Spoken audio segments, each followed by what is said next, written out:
Chathew, good evening. Welcome, one and all. It's time for the show. I really need to come up with a hook for my streams. I need to have a catchphrase that I start each stream with. You know, the like, oh shit, what up? It's your boy, but not that. I mean, like the way I start the way I start my typical streams is hello Chathew. Welcome one and all. Good evening. But I feel like that's not a big enough hook. I feel like I need to really lean in to the gamer streamer stereotype. Hey, yo, gamers! It's me, your boy, Matthew Wiggins, in the house, in the hizzy. I started this off planning to lecture you, and then I got caught up in my own self-obsession, which, you know, this is how these streams work. I'm angry at you. I'm mad at chat. You've betrayed me. Not that you don't betray me on the regular, but you've betrayed me. I got a haircut on Monday, and not a single person mentioned my haircut on stream yesterday. I did not get one. Did you get a haircut? It looks good. So that's my complaint at you. Meg is out of town, so it's not like I have Meg here to be like, oh, good haircut. And, I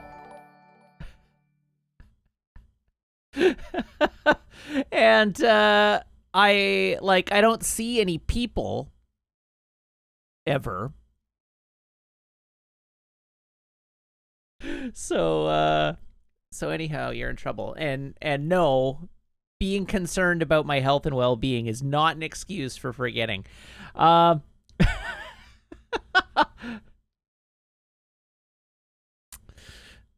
That's my lecture for you. Anyhow, it's because talking about a streamer's appearance is rude. Okay, so sort of. Talking about a streamer's appearance takes tact, right? I'm not going to be upset if you say, "Did you get a haircut? Looks good." And leave it at that. Don't get weird about it. Don't tell me it looks bad. If you think my hair looks bad, keep it to yourself. But, yeah, now everybody's going to spend their time looking at my hair. Anyhow, the only reason I bring it up is because I'm particularly happy about this haircut. My last haircut I was quite disappointed in. But I got a recommendation for a hairstylist. And not that I've done anything with it. Like, it's not like I've done anything with my hair. But I got a recommendation for a hairstylist who was attentive and listened to my desires and did fancy hairstyly things. I have no product in it right now, so you can't tell. But my hair is styled, which, you know, cool. So anyhow, this is my lecturing you. No! In your defense, the headphones do not, in fact, block the parts that changed. The parts that changed are right here. This is the primary difference, right here. My billboard-sized forehead is exposed for all to see. Now I just need a stream sponsor to, like, buy this real estate, get a little moving ad going across here. It'll be NordVPN scroll across my forehead. No, not a forehead tattoo, just digitally inserted. All right, so anyhow, that's my... Now I've laid into you for neglecting to stroke my ego, but But here we are. Here we are. So, what have we got to talk about this evening? We've got a few things to talk about. New episode of Marvel's What If. I thought it was fine. It again basically landed in the zone of I don't think anything that's in What If is like meaningful as an entry in the MCU. I have very strong opinions on on Kevin Feige's interview where he claimed that these alternate universes are canon because that stretches the meaning of the word canon to its absolute limits and probably breaks it. But they're fun little one-off throwaway stories, and I jive with that. My big complaint with today's episode was that the characters depicted don't really in any way resemble the characters that they're meant to be. And I don't mean that visually. I mean the characterizations are not recognizable. And I think if you're doing a what-if story where you want to, like, put a twist on a universe, your characters should still recognizably be the characters they are, just in different circumstances. And they can change, like, they can be doing different things or have different motivations, but they should still recognizably be who they are.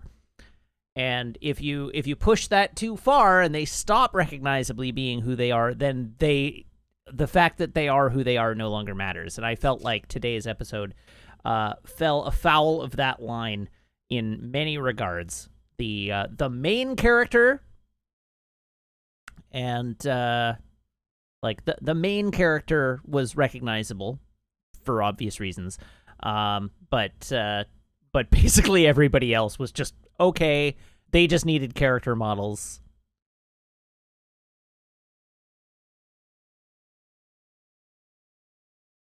Samok says, it seems like the only point of any of this is so you can go, oh man, I wanted one more adventure with X character. So that seems like a pretty big problem. It sort of does, and it would have been a much bigger problem if the main character, I don't want to give anything away, but if the main character hadn't at least been, semi-recognizable as who he is, then it would have been a much larger problem. But at least they got him more or less right, and even if everybody else was whoever, I found the radical departure in the episode's big bad to be a real problem with the setting of this universe. It just perplexed me to no end. So that's my take on episode 2 of Marvel's What If. I think this is categorically my least favorite Marvel series so far. They still have time to win me back, but I think this is their weakest one so far. Like, series. And we'll see how it goes. It's 6 episodes? I'll get through it. But they're still fun. They're a little enjoyable, like, trash TV. I can sit down for a half an hour and get the Cliff's Notes of an alternate universe kind of situation. They have time to lower the bar, too. I mean, that's true. Anyhow, this one was fine. I would say this episode was fine. So set your expectations accordingly if you haven't watched it. I know it seems to be quite divisive, actually. The response I've seen from people to this episode, I'm like the only person that didn't love it or hate it. It seems to be a bunch of people are like, this is the best thing ever, and a bunch of people are like, this sucked. And here I am in the middle being like, it was okay. It was okay. It was fine. It was fine. What else do we have to talk about this evening? What else do we have to talk about this evening?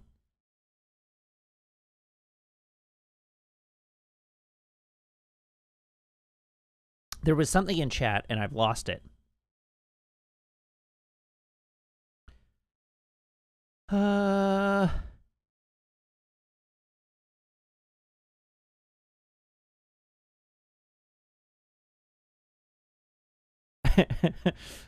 Sorry, I just saw Zandai's message to me about I need a better hook to start my stream, saying that, Matt, the people who are here at the start of your stream are people you absolutely do not need to hook. I just need a catchphrase. It doesn't have to come right at the start of the stream. I just need a catchphrase. All right. So what else have we got? What else have we got in chat? I don't know. Somebody gave me a prompt and now I've lost it. It's gone. Oh, boyfriend dungeon. That's what it was. It was the boyfriend dungeon conversation, which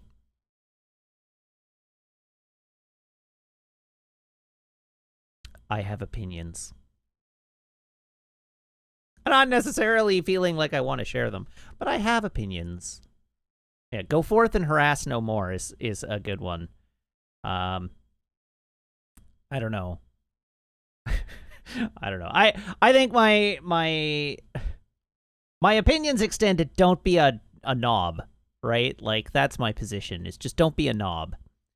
So if you're not up to speed on the discourse, if you're not aware of what's going on, Boyfriend Dungeon is an indie game made by Kit Fox Studios that has been that was on Kickstarter some time ago and has been in production for a while. And it is a sort of like visual novel / RPG dating game kind of situation wherein the weapons you use in in the dungeons are also boys you can date. That's the concept of the game, right? Like the weapons you use in the dungeons are boys you can date, and by dating them, I actually don't know if they're all boys. I have not looked into the game that far. It is entirely possible. I should say they are people you can date, but all of the character models I've seen have been male or male presenting. So that like boys you can date seems appropriate, but it might not be. So I should correct myself. The name does imply that they're all boys. You're right. So anyhow, the premise of this game is that by establishing relationships with the weapons and dating the weapons, they get stronger, and then you can use them in the dungeon. That's the gist, right? And so this got kickstarted on Kickstarter some years ago and has been in development for a while, and it released last week. And that is when the controversy began. And the controversy has to do with the fact that one of the characters in the game is a creepy stalker dude. He's a bad guy. He is a creep. And Samwalk says there are multiple non-binary and at least one female weapon. Okay, so the weapons date the weapons. So anyhow, the bad guy is a creepy stalker. And his plotline is core to the plotline of the game. So the core story in the game involves this character who gets like obsessed. I think as I understand it, he's like obsessed with weapons or some such thing, and he like tries to pursue you and like won't take no for an answer and is generally like makes you uncomfortable. That is his intent. He is intended to make the player uncomfortable by being a creepy stalker and imparting conflict to the narrative, so as I understand it. And the game, when you boot it up, it does contain a content warning to tell you that it deals with themes of stalking and harassment. But some individuals feel that this wasn't sufficient, and there has been a contingent of people who are quite enamored with the game. There is a contingent of people who are deeply offended by the game. Deeply offended is unfair. I don't know how better to describe it, but who are heavily criticizing the game, I would say, is, I guess, the least, like, the most impartial way to put it. I really don't want to cast moral judgment on most of the individuals involved. But the trends, the vocal trends that have emerged out of this is, of course, there's been backlash to the game, and then there's been backlash to the backlash to the game. And so and then there's a bunch of discourses happening around the game as well. There's an accessibility discourse that is like, well, including potentially triggering content in a game is an accessibility issue, like like having an easy mode or a story mode for people who don't have the ability to play harder games. And like my opinion on that is that, like, well, maybe. But the other things are like, the developers are bad people for putting it in the game, which obviously I disagree with. And there's the like people who want to toggle to remove that whole storyline from the game.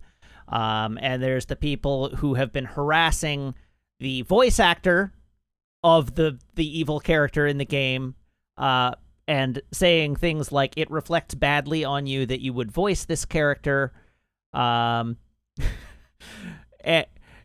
might in fact recognize the voice actor from Boyfriend Dungeon, who is none other than Octopimp of famed Desert Bus past. But anyhow, there's that group of people that are like harassing the voice actor for lending his voice to the character. And Kit Fox has been like, we agree that the content warning was in fact not sufficient, and so we're going to make it more explicit so that you can exercise the option not to play the game if this is going to be potentially harmful content. And then there's a contingent of people who are like, well, all the marketing and like everything that we heard before now implied that this was like a cozy chill game that was just going to be like light, fluffy fun, and what we got was this dark storyline that makes players uncomfortable, and we think that's like fundamentally false advertising. And like, I don't know if I don't know that that's true.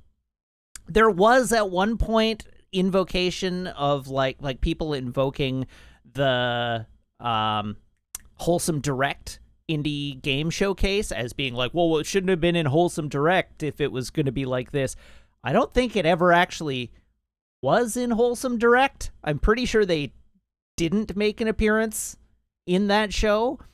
But there's clearly a contingent of people online who, like, based on what they saw of the game, assumed that it was going to be like a cozy game, and it's not. And so there's like my general thesis in all of this is that this is people having just totally lost their minds over a difference between expectation and reality, right? Like, it's just an expectations difference. And I think some of that potentially totally falls on the developers. If they did not properly set expectations around what the content in the game was, then they can wear that. They should have set expectations properly and made it clear what kind of content was in the game. Insofar as I'm concerned, I think their store, the game store, like Steam and the Switch store, should probably include the content warning in the game description on the store, not at boot. I think that's a reasonable concession on the part of the developers to like tell you, hey, by the way, this game contains potentially triggering content, so before you buy it, now you know. As opposed to like having it at boot, right? When you're just like, I've already paid for this, and now you're telling me? And then, of course, there's the whole Kickstarter situation where people treat Kickstarter like a store, and it's not. Kickstarter is startup funding. That's the whole point of it. You are pledging money for the purpose of willing a product into existence, but the shape that product takes is going to be determined after you give them the money. And the risk you run on Kickstarter is that the shape the product takes is not what you expected when you kicked your money in the first place. And so I don't put a lot of credibility, like some credibility, in the idea that, like, well, I kickstarted this thinking it was something else, and it's not what I thought it was, and I feel ripped off. Which, like, okay, sure. That's reasonable, I guess. If you thought it was something else and it turned out to be different from what you thought it was. Again, expectation mismatches are like a totally fair thing to be upset about if you feel like the expectations weren't set well. But as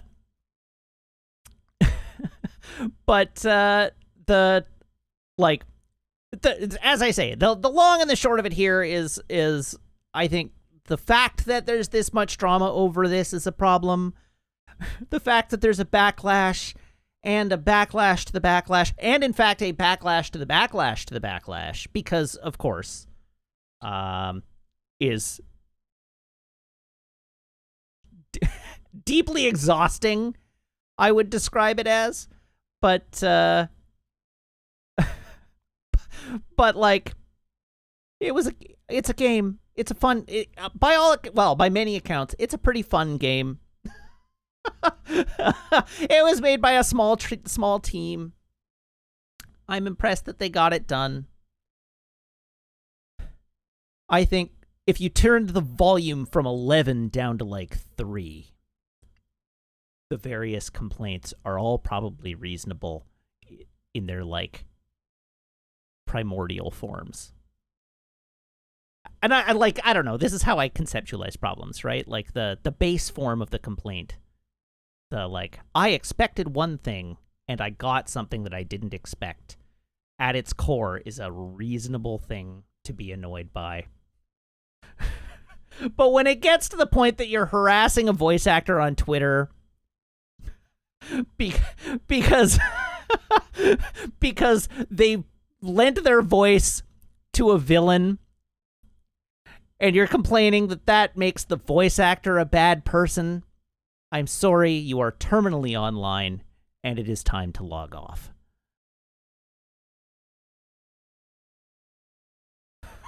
That is my take on the whole situation. Just don't harass game developers ever for any reason. Just don't do it. There's never a good reason for it. If you cannot express your discontent at in a conversational tone, if you feel like you have to shout and yell,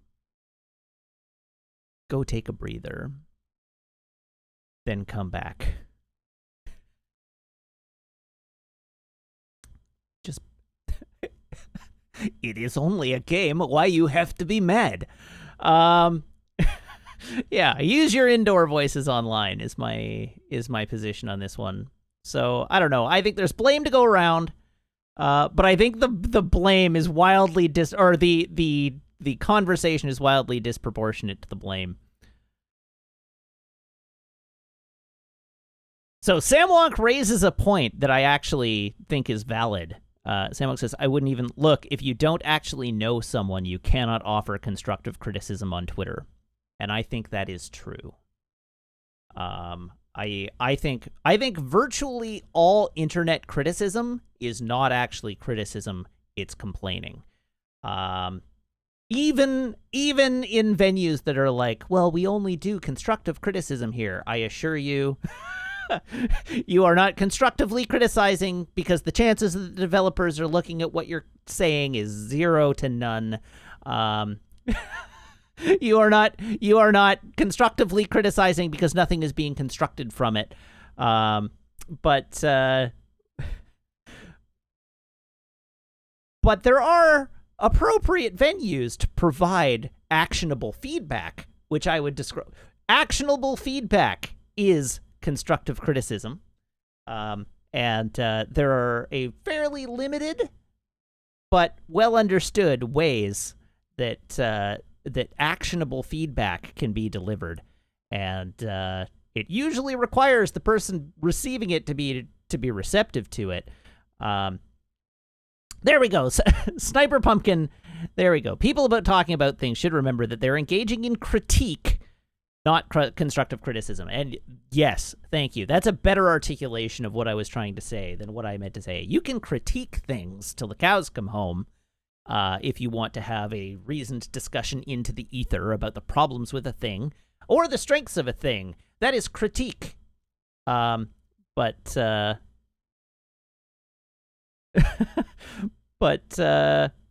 constructive criticism it is not. There are ways to do constructive criticism, but generally they are asked for, not simply provided.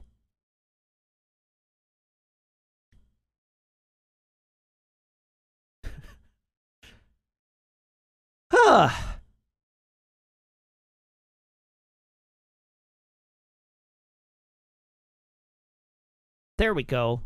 You got another tirade out of me. Are you happy? I guess I needed something to talk about. I don't know. Somebody's going to find this VOD in 6 weeks, and I'm going to get a hate mob. So that'll be fun. I'm looking forward to it. I just know it's coming now. I'll get clipped and circled around on Tumblr, and then I'll be in real trouble. That says we've had one tirade, yes.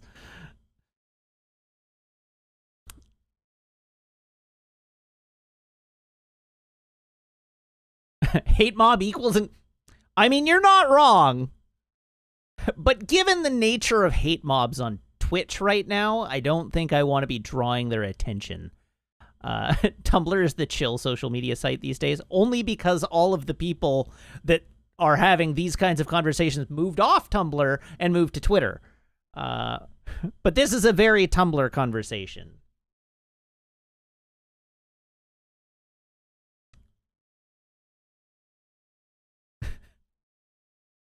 The Tumblr joke you can thank Polygon for, honestly.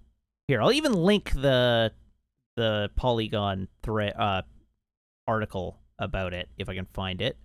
Was it Polygon? It was Polygon. Why is it not on the front page anymore? Did they take it down already?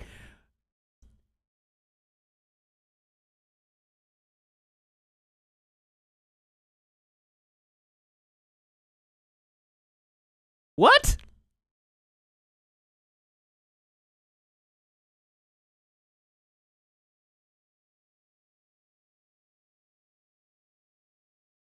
All right, well, there was an analysis post. Oh, it was Kotaku. That's why. Okay, that's my fault. It's Kotaku. For some reason, I was sure it had the Polygon watermark on it, but there we go. It was in fact Kotaku. So there you go. That's the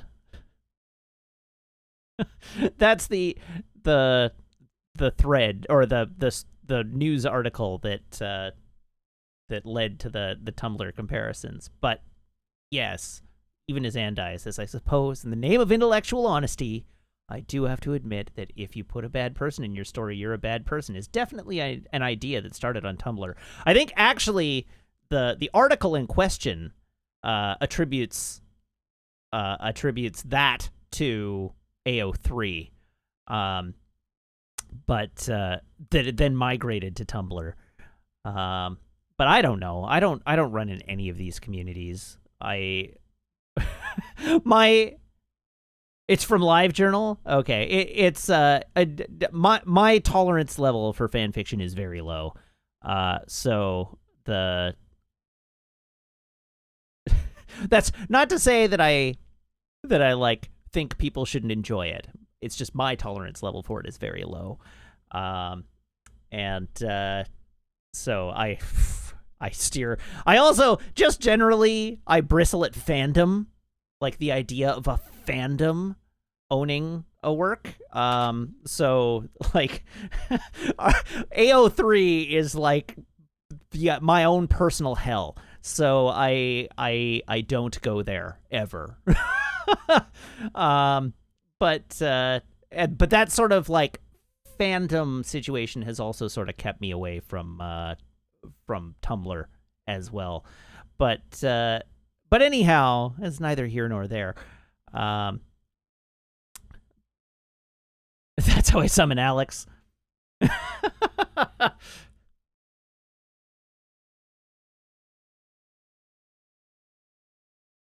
Samwick says, I think fandom is like affirmatively bad. not just from a creative perspective. And I sort of agree. And I say that as a person who is a fan of things, right? Like, I don't know. I am obviously like a big fan of the Marvel Cinematic Universe. But talking about the Marvel Cinematic Universe with the fandom just drives me to drink. There's a huge, I feel like there's a huge difference between me and like the Marvel fandom, right? Like, I don't know how to articulate it, but I feel like while I am a fan of the MCU, I am not part of the MCU fandom. That's like, yeah, I'm not like the other girls. I'm cool. But yeah, like, Lurkus Mine says, I think you're trying to be not like those other girls. I mean, it may be. I have an MCU podcast, but it's just like, I don't know. I like to talk about it. I like to talk about the things that are in the MCU in certain contexts. Mostly the context where I control the conversational frame. But I don't feel like I'm not out here like drawing MCU fan art and shipping characters in the MCU and like trying to fix the problems with the MCU by writing fan fiction that serves my own personal needs.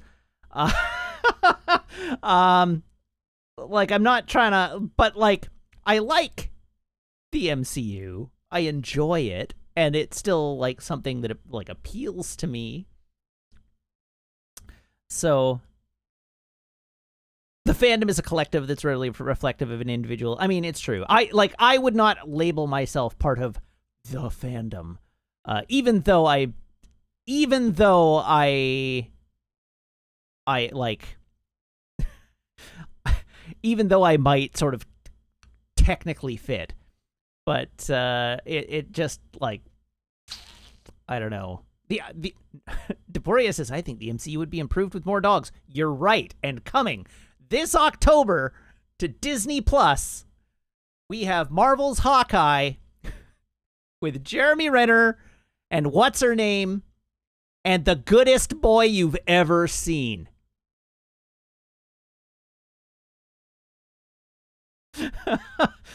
Hailey Steinfeld, thank you. That's the name. Hailey Steinfeld, the Bumblebee actress. Haley, rather. Yes, that's who I was thinking of. That I just couldn't think of her name.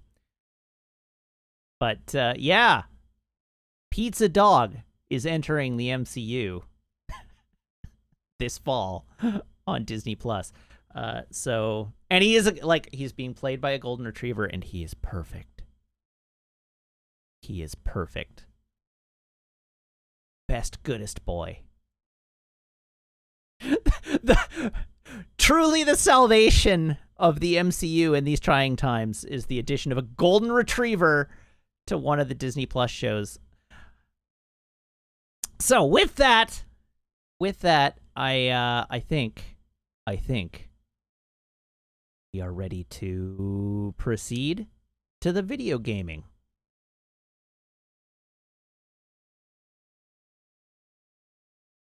Sniper Pumpkin says, if you don't know what the acronym SMOF means, you're not part of fandom writ large.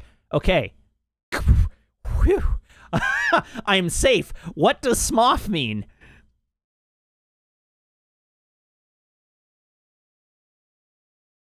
Technically, it's an initialism. Okay. But what does it mean?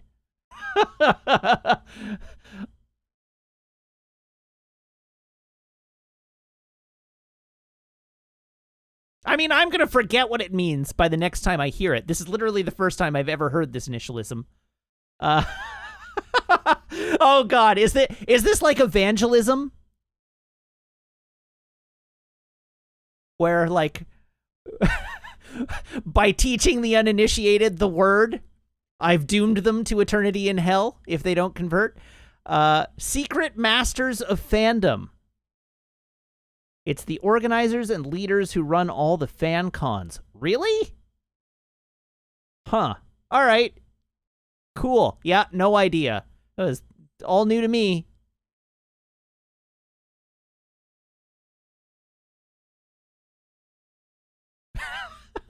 Laron says, "Ah, damn, I guessed it was smell my own farts."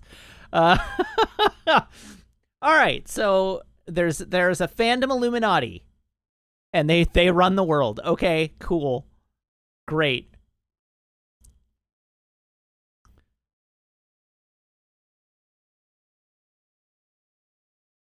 Knowing it isn't deterministic, it only goes one way. Which way?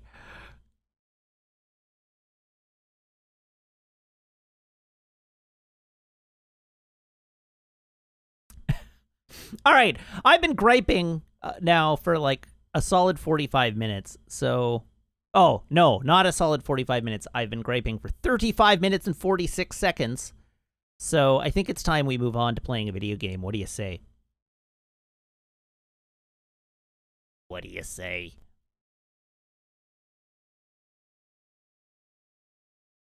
Samwalk's not sure how I feel about Portal 2. Is that just because we haven't gotten to the part where, where J.K. Simmons is in it yet?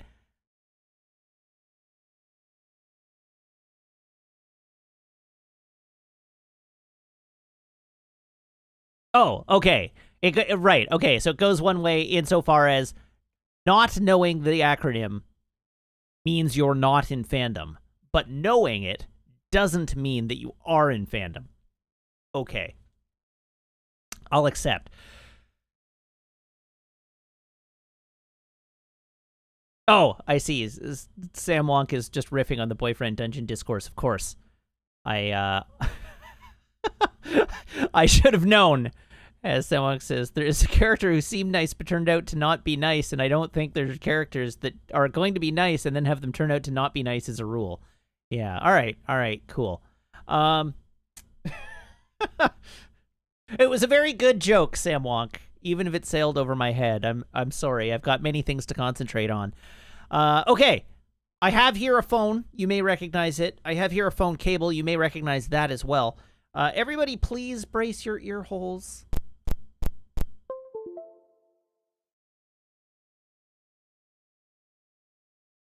I don't know if there were pops. It looked like there were maybe pops, but the pops happened before the phone got plugged in. It was very strange.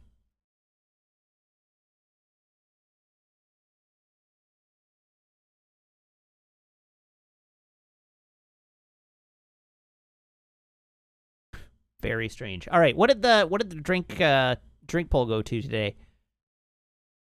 What is our beverage variety of the day today?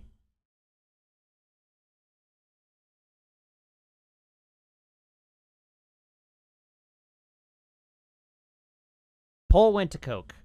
All right, well, the poll went correct today. I do indeed have a Coke.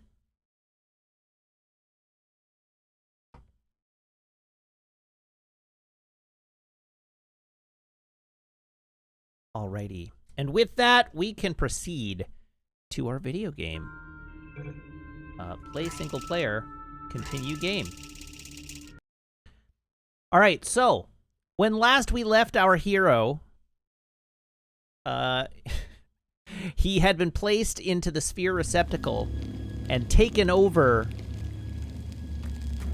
GLaDOS's position as the managing AI of this facility.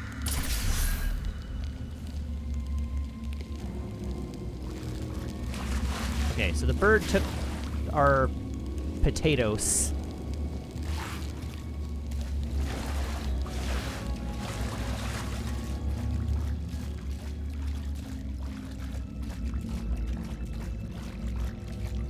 So I guess we need to find it.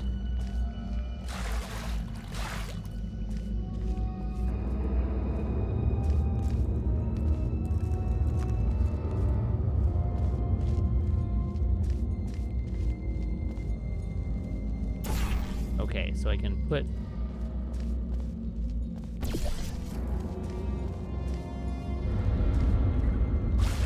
Aha! Now, is that useful to me in any way? It is! Alright, cool. Look at me go, solving all these puzzles.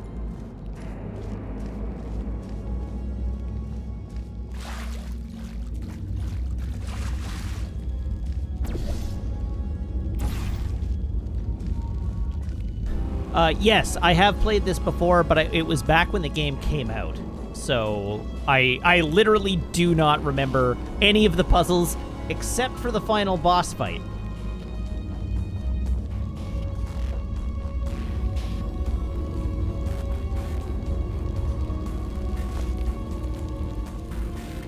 Wait, did I just do a lap? Am I just back where I was before?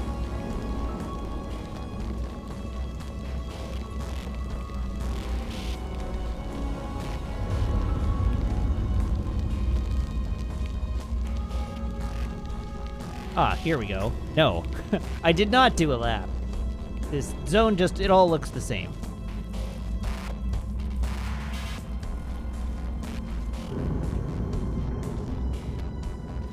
All right, it clearly does not want me to go in there. So let's figure out how we can get in there.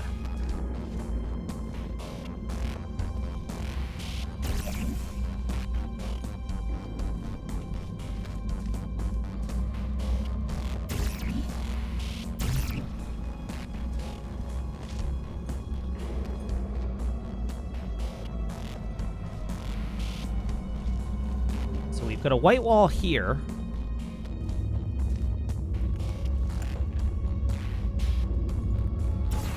Haha. Look at me go.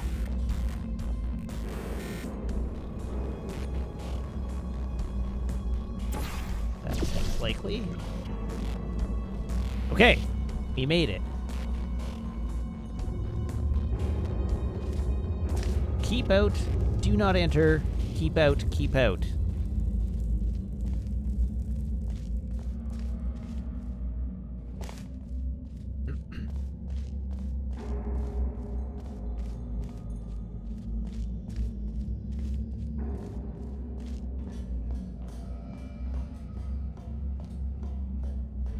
It's very quiet in here without our friend guiding us along. Pull lever. Lever? I barely knew her.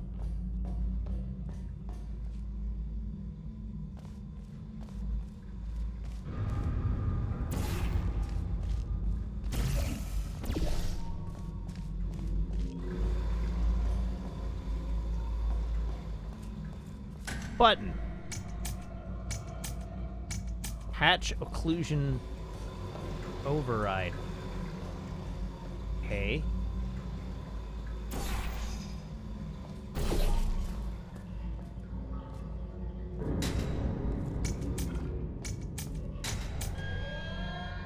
There we go. At one point, this was the largest door ever put in a video game. All right, then. It's a pretty big door. No doubt about that. What surpassed it as the largest door in a video game?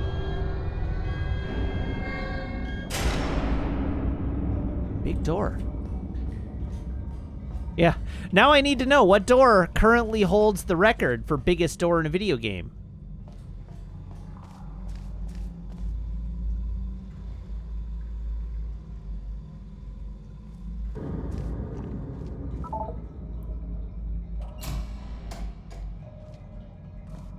Several things. I know at one point the title was held by the door to the Vault of Glass. Okay.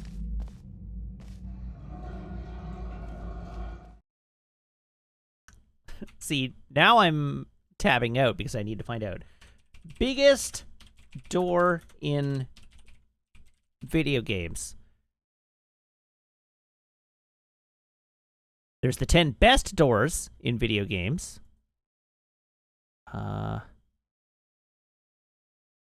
But I want biggest door. Biggest door in a video game. Biggest door in a video game. 34 greatest, most interesting doors in gaming. Best doors, best doors.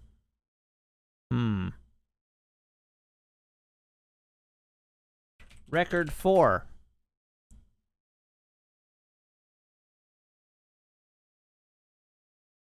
Alas.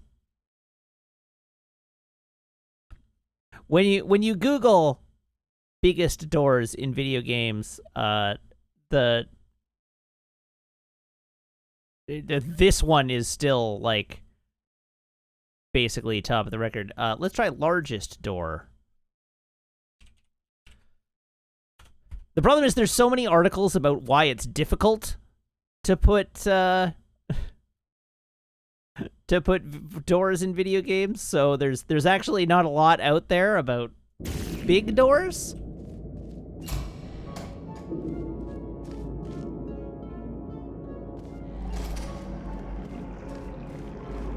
And yeah, like the only way to measure it would be against like as a ratio to the player character. Because it's not like there's an objective scale to Game Worlds.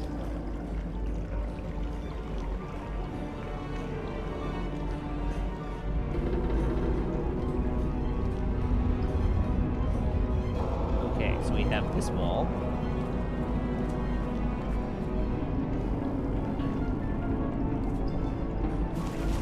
So where can I splotch a matching portal?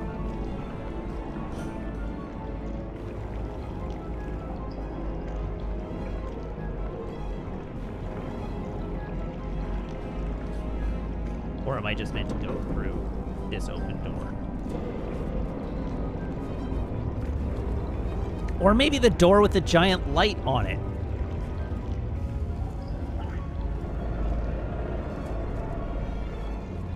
Wait a second. Wait a second.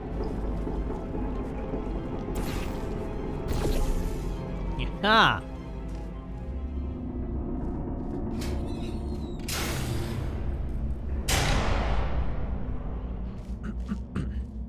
Welcome, gentlemen, to Amateur Science. Astronauts, war heroes, Olympians, you're here because we want the best. And you are it. So, who is ready to make some science? Me! Now, you already met one another on the limo ride over, so let me introduce myself. I'm Cave Johnson. I own the place. That eager voice you heard is the lovely Carolyn, my assistant. Rest assured, she has transferred your honorarium to the charitable organization of your choice. Isn't that right, Carolyn? Yes, sir, Mr. Johnson. She's the backbone of this facility. Pretty as a postcard, too. Sorry, fellas. She's married. To science. Now, where might my destination be? That seems promising.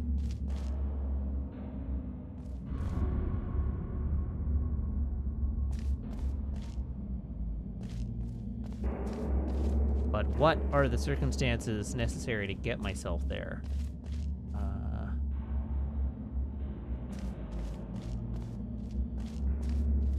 Is there a ladder?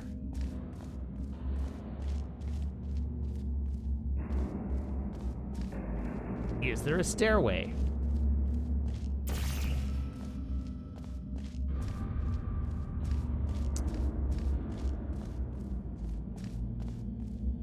Ladders and stairways is not very thinking with portals, is it?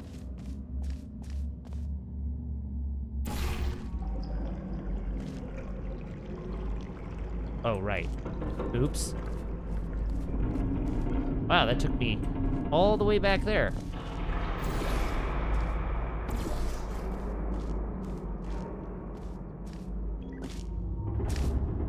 Okay, so that doesn't get me enough vertical or horizontal.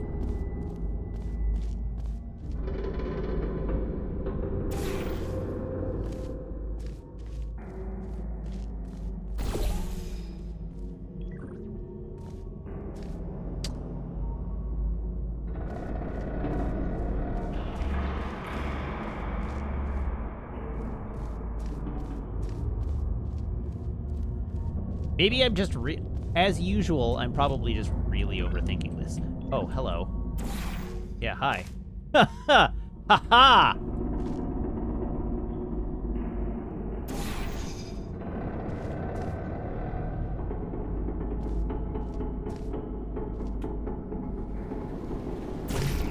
Duh.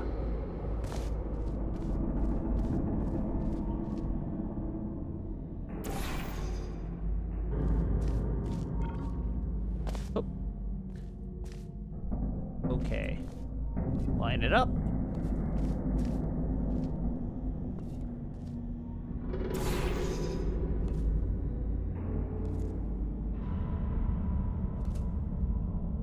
Now I just need to get enough distance that I actually hit the...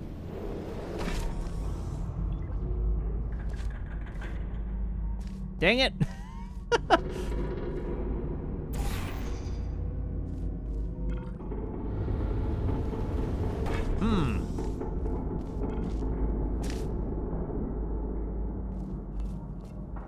Wait a second. Wait a second.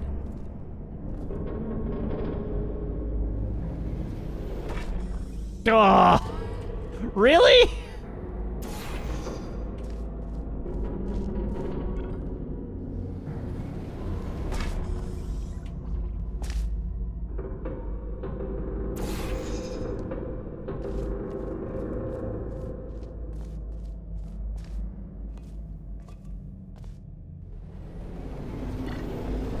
Whee! Right through the donut.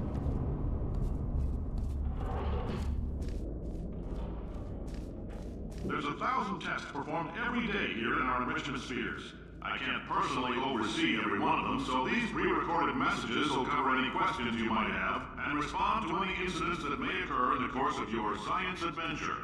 Your test assignment will vary depending on the manner in which you have bent the world to your will. Those of you helping us test the repulsion gel today, just follow the blue line on the floor. Those of you who volunteered to be injected with praying mantis DNA, I've got some good news and some bad news. Oh, yeah. Bad news is we're postponing those tests indefinitely. Good news is we've got a much better test for you. Fighting an army of mantis men. Pick up a rifle and follow the yellow line. You'll know when the test starts.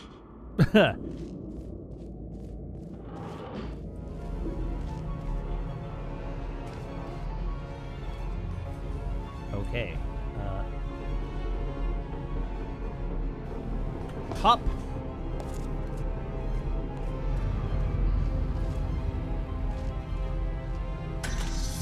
Nice of them to,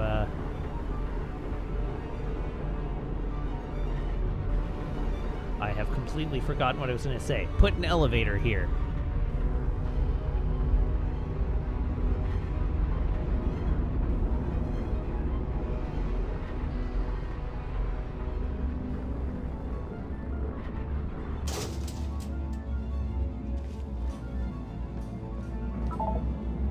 Zoom. I can zoom?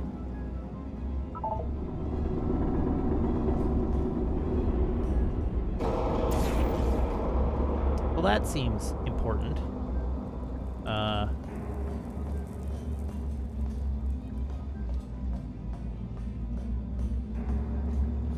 Alright, where can I drop to? That's not it.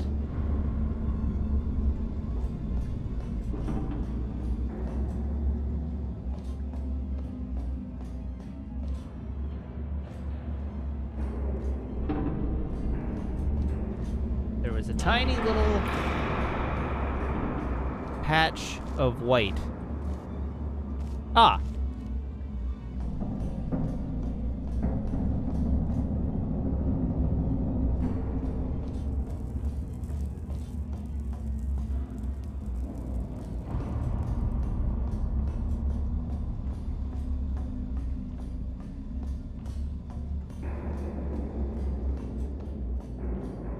Oh, that actually is the first place I can access the drop. Okay.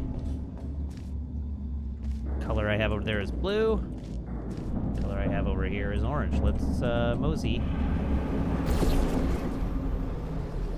Whee! Made it.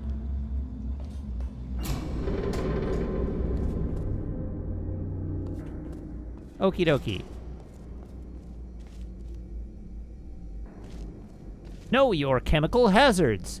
Do not inhale fumes, no matter how good they smell. Don't touch anything unfamiliar.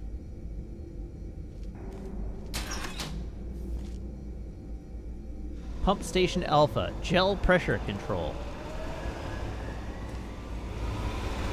I remember that there are gels in this game, but I surely don't remember what they do. I guess we'll find out soon. Alright, I'm going to the upside first. What's up here?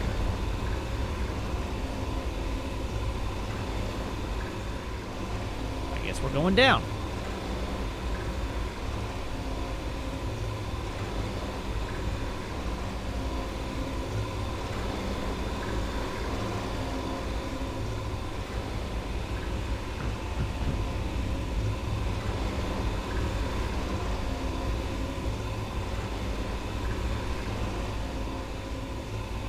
Okay, nothing down here either. So, what is our destination? Up there, evidently. Oh, cool. That's not the exit. This is.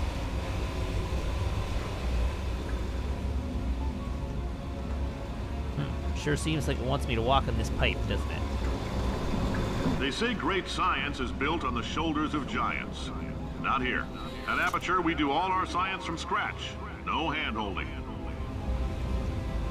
Okay, I see where I am now. Into this elevator, and away we go!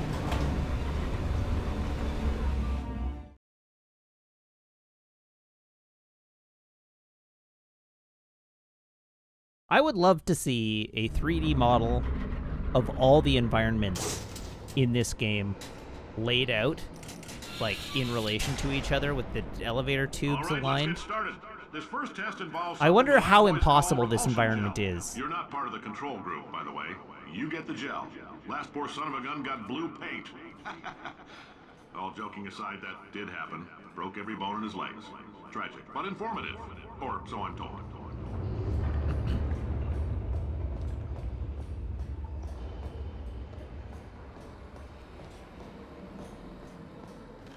Repulsion gel was Aperture's first attempt to create a dietic pudding substitute.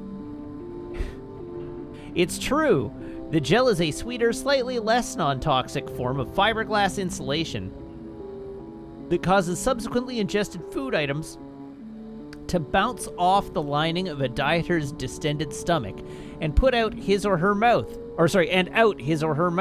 For various reasons, this product was pulled from shelves.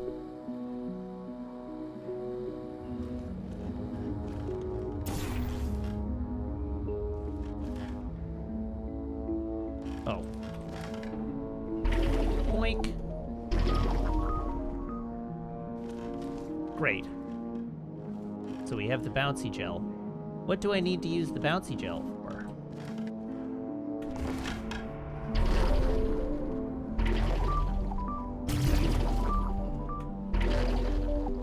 I can press Control to avoid bouncing.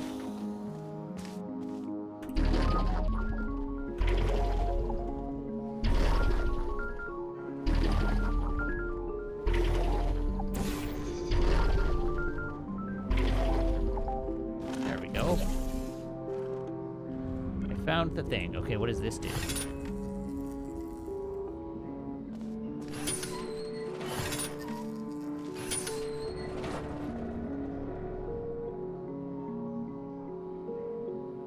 Really?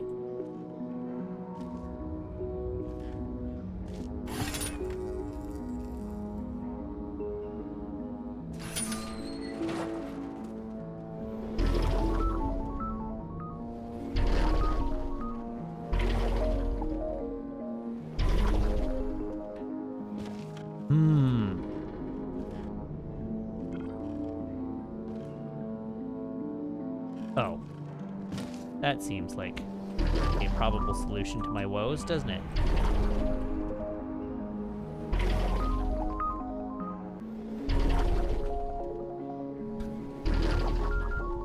There we go.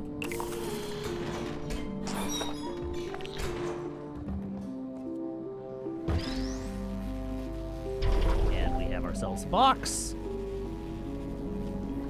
And a button. And now we bounce. The lab boys just informed me that I should not have mentioned the control group. They're telling me I ought to stop making these pre-recorded messages. That gave me an idea. Make more pre-recorded messages. I pay the bills here, I can talk about the control group all damn day. All right. Uh-oh, I missed some of chat.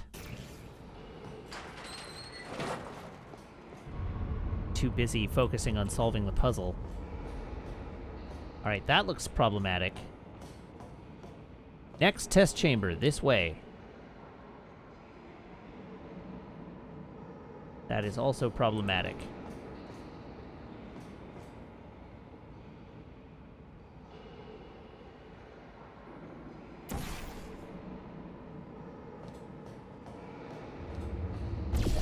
Yaha. Okay, we have a little office over here. Typewriters and such.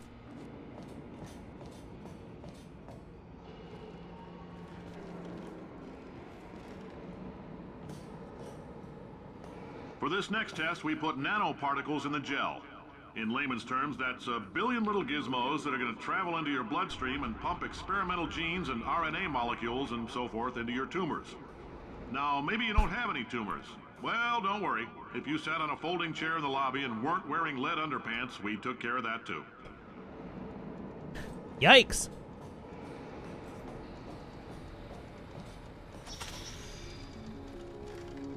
Okay, so we have gel, we have a slidey thing, we have a button.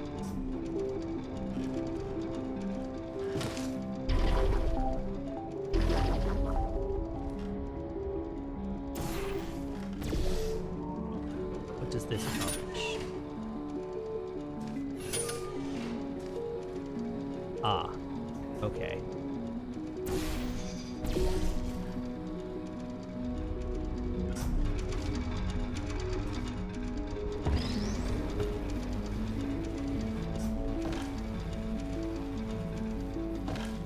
Boink. Boink.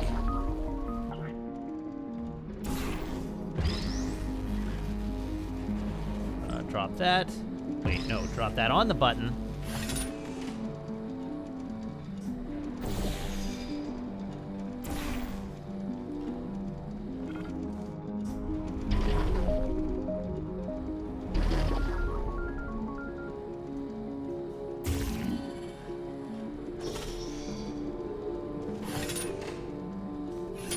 Okay, it's unclear to me what this...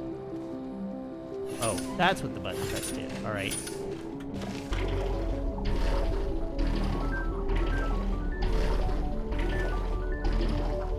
Whee!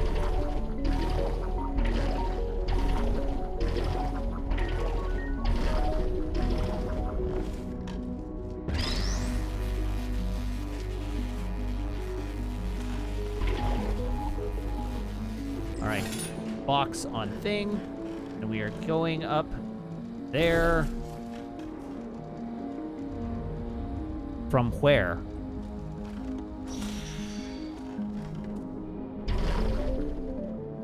Not there.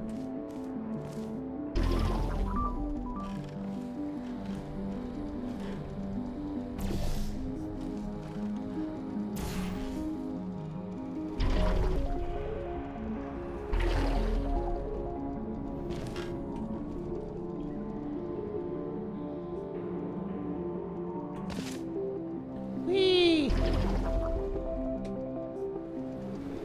Boing. No!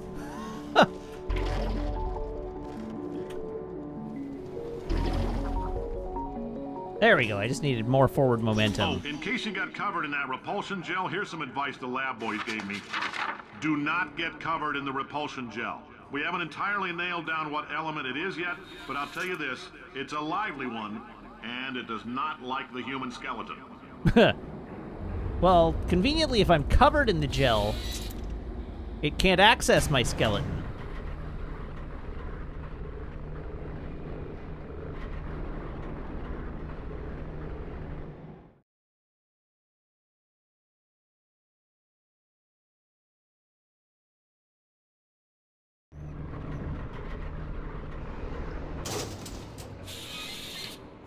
All these science spheres are made of asbestos, by the way. Keeps out the rats. Let us know if you feel a shortness of breath, a persistent dry cough, or your heart stopping, because that's not part of the test. That's asbestos. Good news is the lab boys say the symptoms of asbestos poisoning show a median latency of 44.6 years. So if you're 30 or older, you're laughing. Worst case scenario, you miss out on a few rounds of canasta. Plus, you forwarded the cause of science by 3 centuries. I punch those numbers into my calculator, it makes a happy face. Yikes. Okay. What is our next puzzle? We have a white wall here. And a white wall there. And an exit there where it says exit.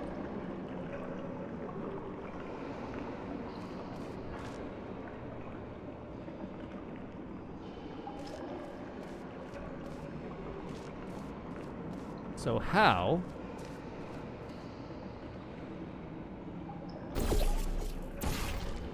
I don't know, let's get experimental.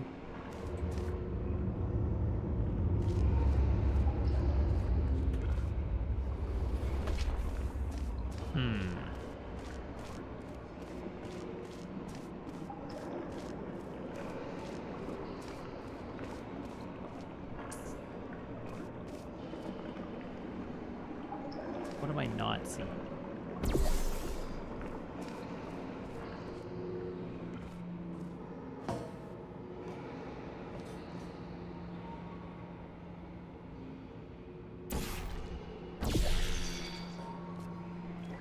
I like your style. Aha! You make up your own rules, just like me. Bean Counter said I couldn't fire a man just for being in a wheelchair. Did it anyway. Ramps are expensive. Okay, what did pressing that button do? Oh. Oh, now I'm lobbing blue goo.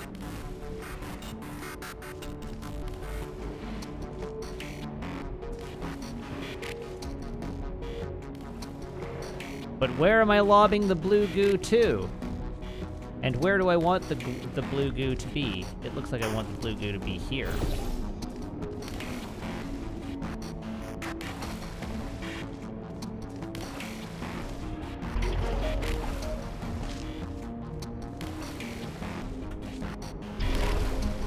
Uh-oh. I'm covered in gel. Just like I was told not to be.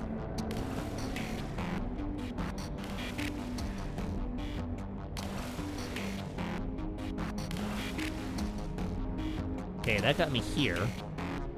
But now where do I want to get?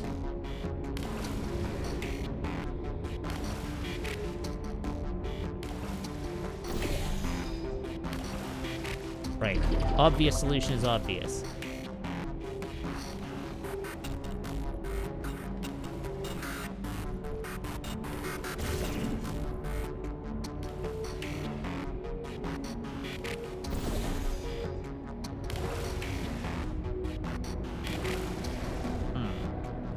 That's not ideal.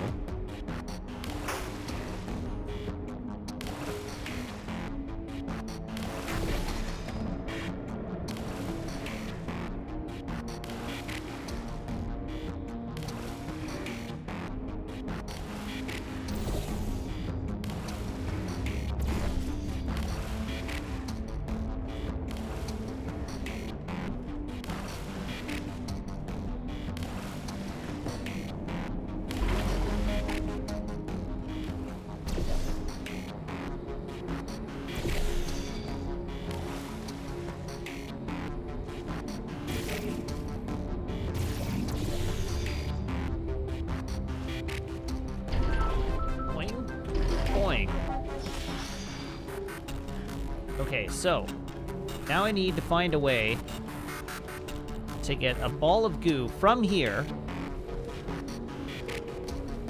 through the disruptor beam. Oh, no I don't. I just need to get me through the disruptor beam.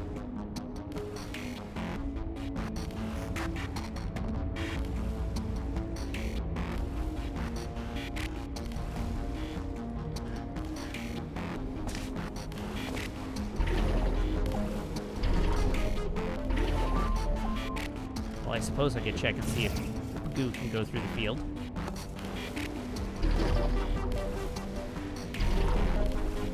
Ah! I got physicsed.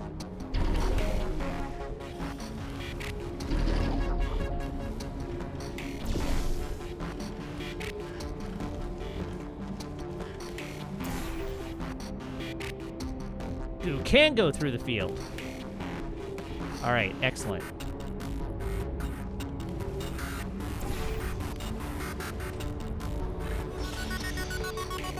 Whee!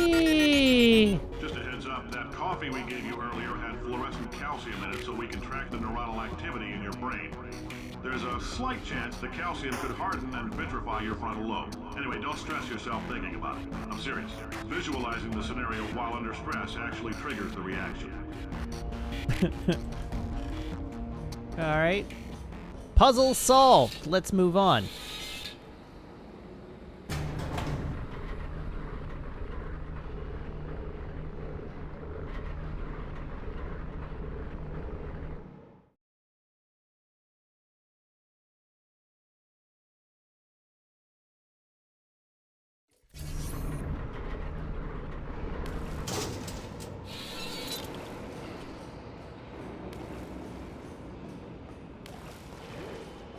Now, if you're part of control group Kepler-7, we implanted a tiny microchip about the size of a postcard into your skull. Most likely you've forgotten it's even there. But if it starts vibrating and beeping during this next test, let us know. Because that means it's about to hit 500 degrees, so we're going to need to go ahead and get that out of you pretty fast.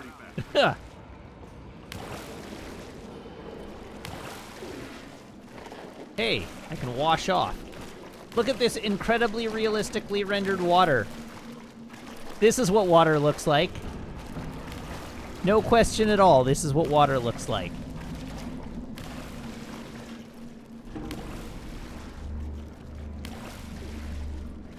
All right, so what is my objective here?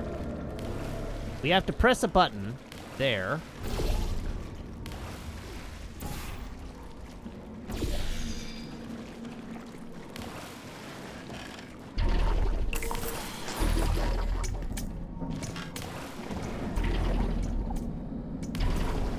What did pressing that button... Oh, pressing the button turned off the water supply.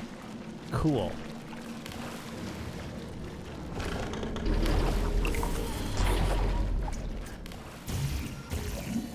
Oh.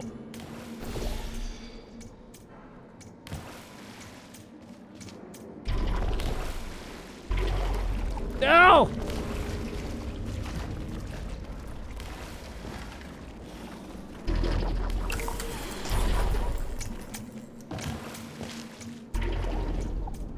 All right, problem solved. I'm telling them, keep your pants on. All right, this next test may involve trace amounts of time travel. So, word of advice, if you meet yourself on the testing track, don't make eye contact. Lab boys tell me that'll wipe out time. Entirely. Okay. Forward and backward. So, do both of yourselves a favor and just let that handsome devil go about his business. Remember, if future you tries to warn you about this test, don't listen.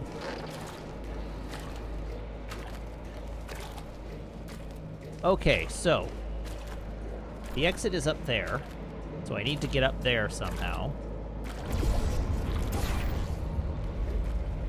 Which means I probably want to cover that wall with goo.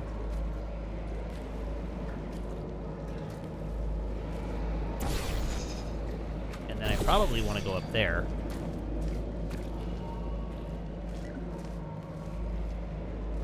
And,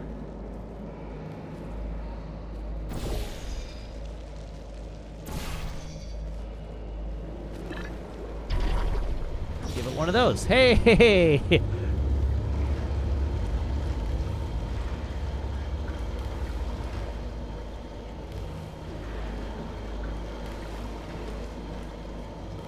Alrighty then. Accidents hurt. You will be hurt. Coworkers, don't endanger others. The company, replacements are costly. Science, investigations impede progress. Safety first.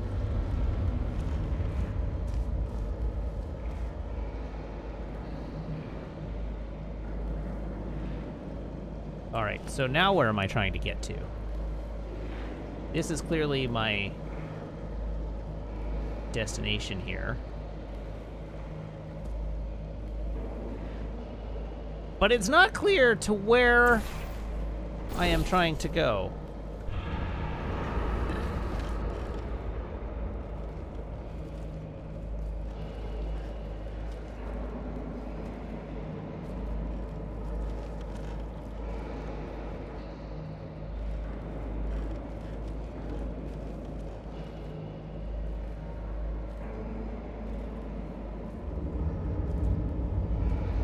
Ah, okay. I see it.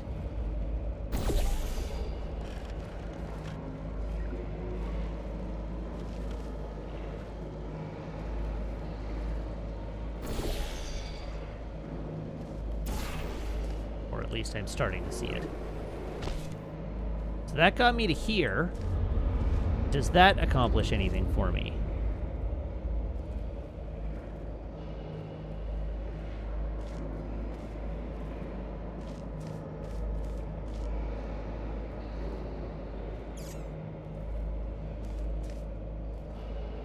Not really.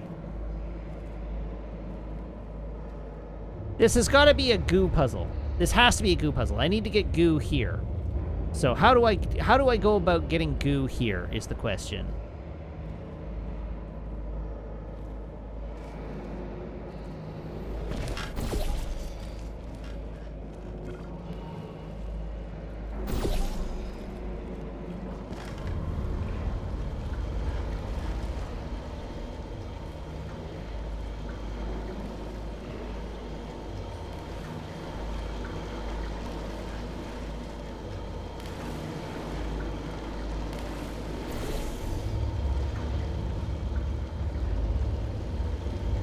Okay. Step 1. Complete. What color? Blue.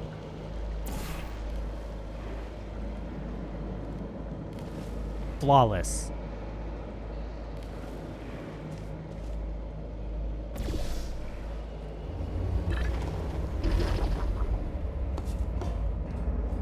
All right. Progress made. Do I want to go there? If you're hearing this, it means Aha. you're taking a long time on the catwalks between tests.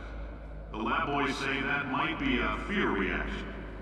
I'm no psychiatrist, but coming from a bunch of eggheads who wouldn't recognize the thrill of danger if it walked up and snapped their little pink bras, that sounds like projection. They didn't fly into space, storm a beach, or bring back the gold. No, sir, we did. It's you and me against the world, son. I like your grit. Hustle could use some work, though. Now let's solve this thing. Let's see some hustle. All right, so what is our objective now?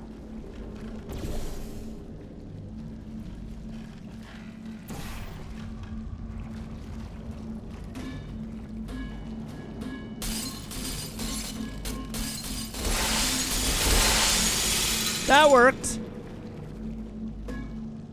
Remarkably well, in fact. Okay. Well, it did. There we go. Caught it. Let's wash this cube off.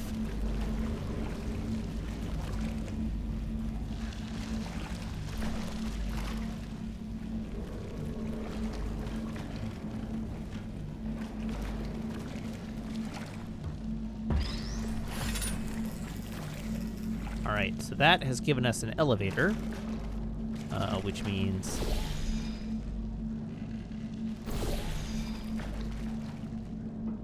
I don't know, I'm gonna just put goo wherever the goo needs to be.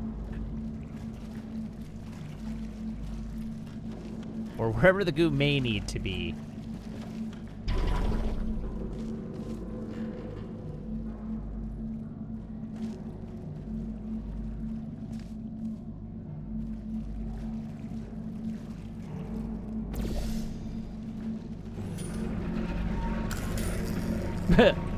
Haha! Science isn't about why, it's about why not. Why is so much of our science dangerous? Why not marry safe science if you love it so much? In fact, why not invent a special safety door that won't hit you on the butt on the way out because you are fired? Now you test subject, you're doing fine. Yes, you. Box your stuff. Out the front door. Parking lot. Car. Goodbye. Okay. Yet another puzzle down. I have no idea how long this game actually is.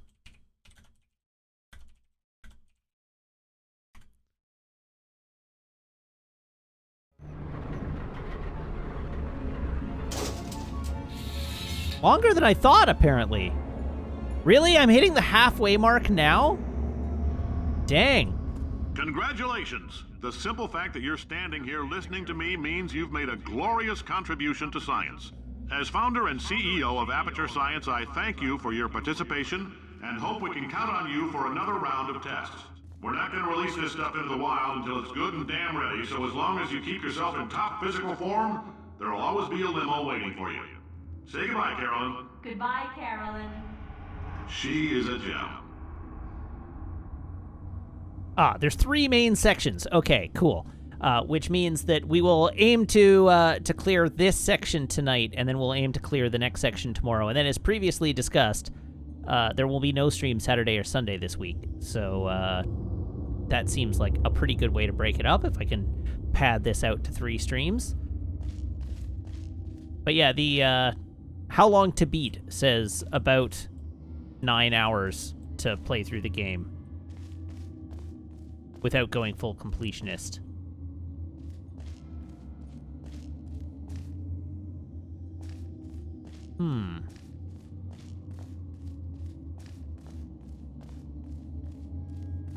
So we have a white wall there.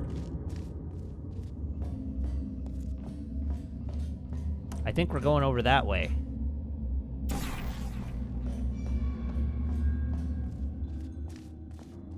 It hasn't been discussed what's after this game, but I have a pretty good idea.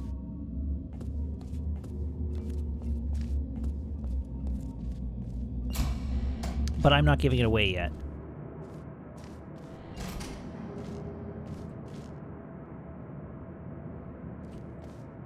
I have 2 options in mind. Okay, so we have a floor that'll accept a portal and a wall that'll accept a portal.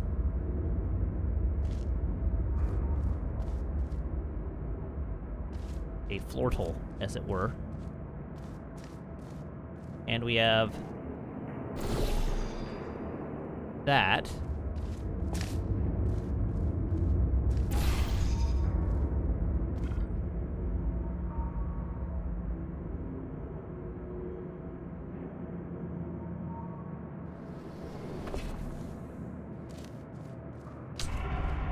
Aha! There we go.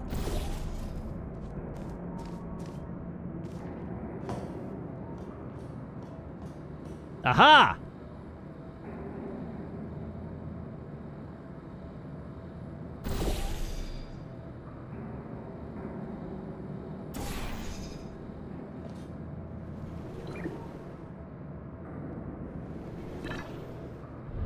I couldn't remember which color that portal was. Hi! I made it. Poke around in this room, just in case there's anything interesting. All right. Pressure control, pressure control.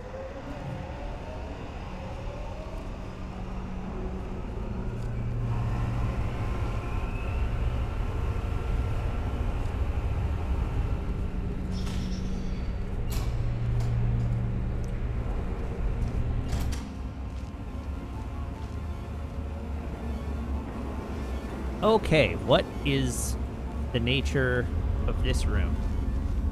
Looks like we're trying to get up there. Which, I guess not, because it was remarkably easy to get up there.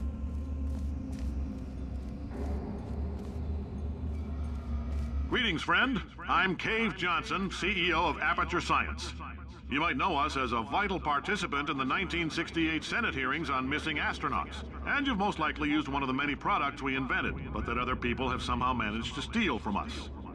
Black Mesa can eat my bankrupt... Sir, the testing? Right.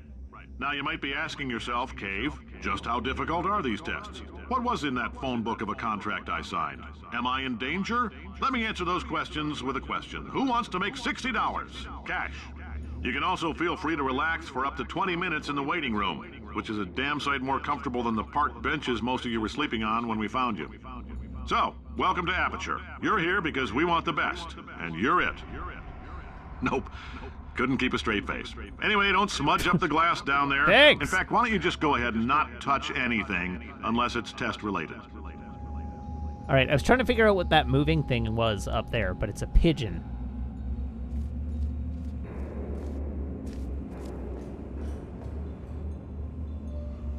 Okay, so the platform doesn't move without my help.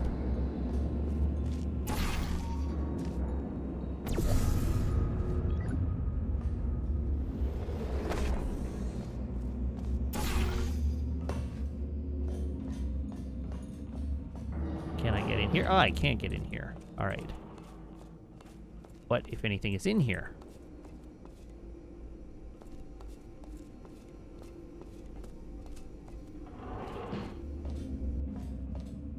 Okay. I'd like to get down there and see what's up with that. So let's, Oh, I guess I can explore from down here. If this door will open. To the left. Do not litter, do not loiter, do not touch glass.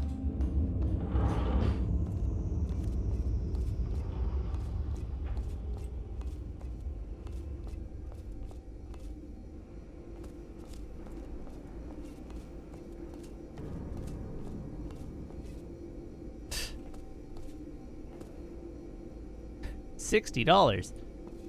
Please take a number. 426. Anything else in here of interest to us? Alert your supervisor if you see an OSHA inspector, Department of Energy inspector, GAO accountant, undercover police officer, nuclear regulatory commissioner, FEMA coordinator, ordinary police officer, journalist, public works inspector, MSHA mine inspector, ATF, FBI, U.S. Marshal. Words to live by.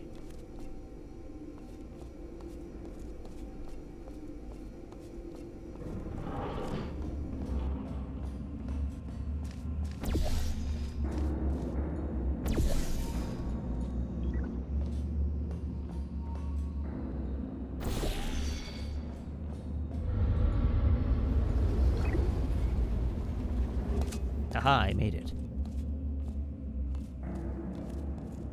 Oh, hi. Say, you're good at murder. Could you, murder this bird for me? Ow. Oh, thanks. Be gone. Did you feel that? That idiot doesn't know what he's doing up there. This whole place is going to explode in a few hours if somebody doesn't disconnect him. I can't move, and unless you're planning to saw your own head off and wedge it into my old body, you're going to need me to replace him. We're at an impasse. So what do you say? You carry me up to him and put me back into my body, and I stop us from blowing up and let you go. No tricks. We have a deal. This potato only generates 1.1 volts of electricity. I literally do not have the energy to lie to you. Even if I am lying, what do you have to lose? You're going to die either way. Look, I don't like this any more than you do. In fact, I like it less because I'm the one who got partially eaten by a bird. Uh-oh. What is wrong with you? Hold on. Do you have a multimeter? Never mind. The gun must be part magnesium. It feels like I'm outputting an extra half a volt. Keep an eye on me. I'm going to do some scheming. Here I go. Whoa, where are we? How long have I been out? That extra half volt helps, but it isn't going to power miracles. If I think too hard, I'm going to fry this potato before we get a chance to burn up in the atomic fireball that little idiot is going. Okay, can I repress the button? No.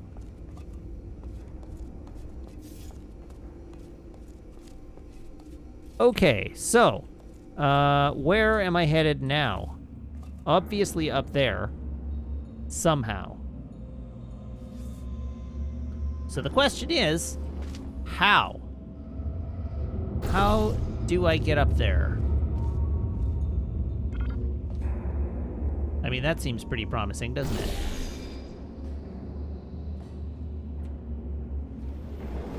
Yeet!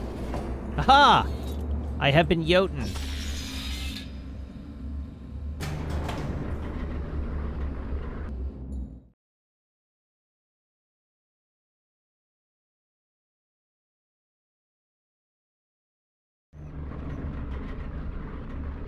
Did anything happen while I was out?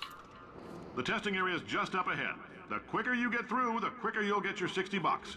Hold on, who? Carolyn, are the compensation vouchers ready? Yes, Yes, sir, sir, Mr. Johnson. Johnson. Boy, did I Uh-oh. just... Who is that? What the hell is going on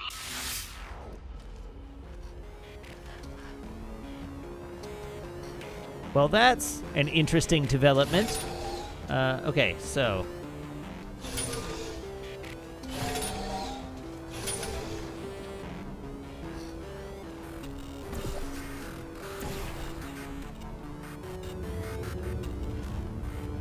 Okay, we have a button. Now we have a goo supply. What does this goo do?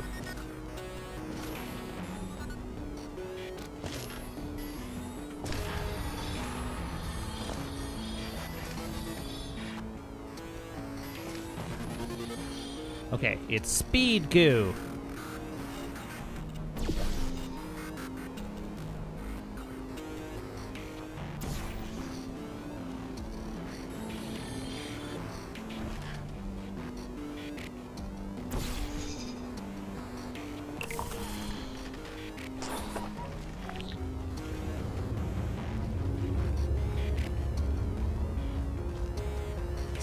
Speed goo!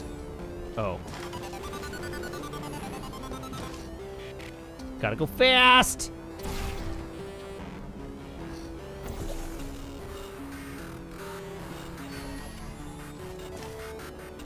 What am I doing?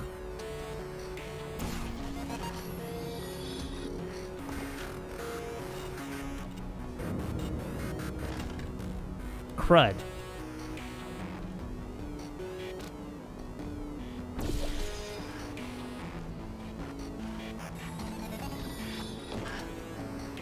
Okay, can I do this fast enough? That's the question.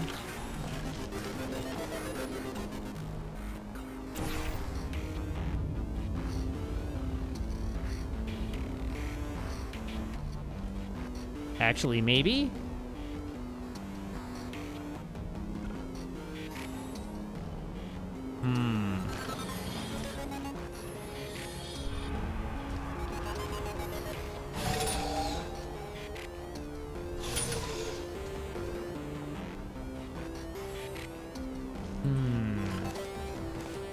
All right, I should explore the other room.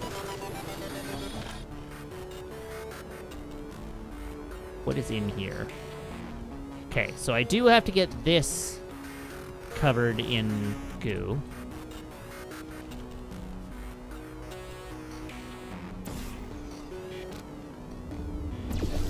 Somehow.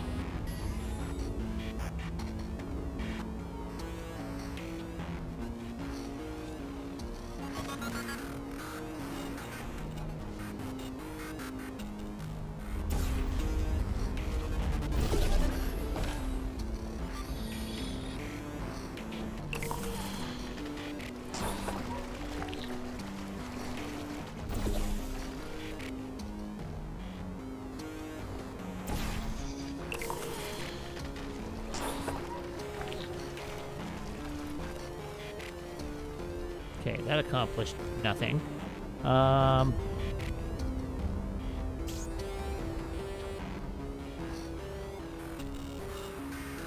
that's ostensibly the exit.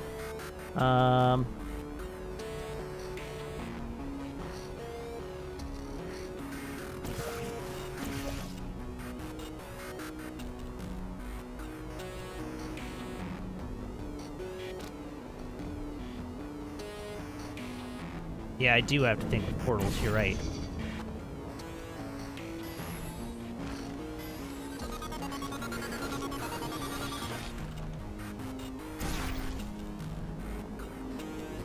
Doe?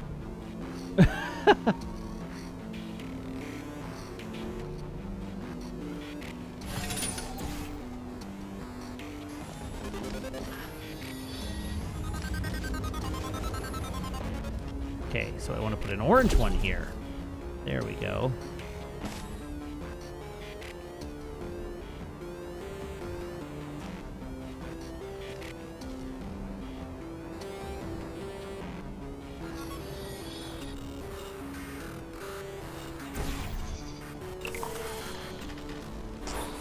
There we go.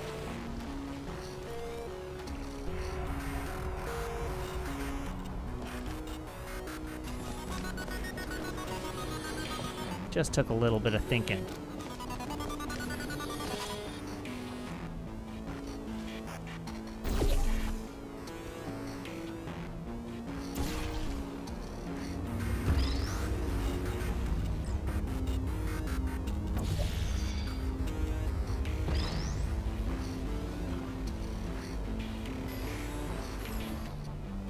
That one's orange, so blue one there. This allows us to go here. This allows us to put the box on the thing. And now I can get zoomy and go off. Take this sweet jump.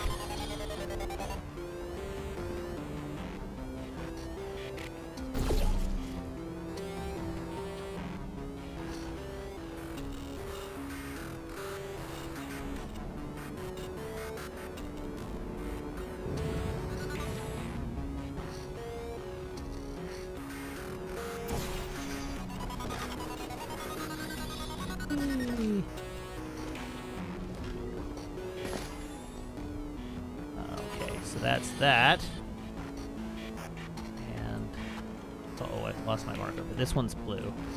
So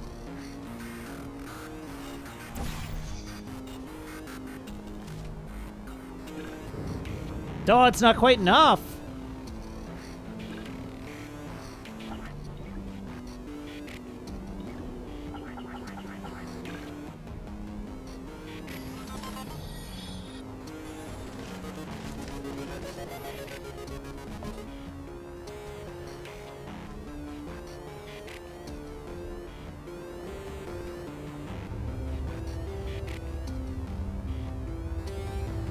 Where can I get enough vertical?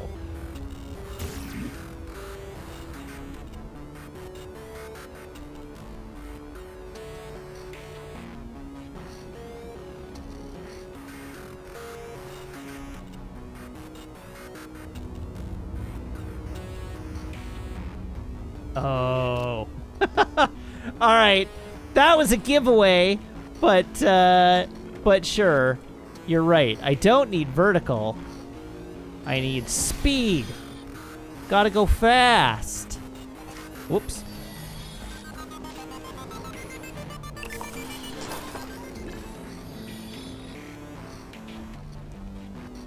Okay, I guess emotional outbursts require more than 1.6 volts. Now we know that. We just need to relax. We're still going to find out what the hell's going on here, but calmly. Okay, there's a portal there, or a portal wall there. A door here that I can't access yet, but there's a white wall behind it.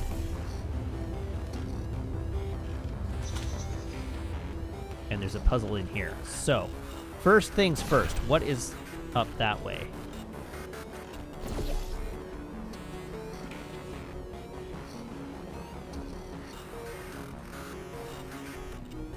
Remember, if you see an orange jumpsuit, hit the red button.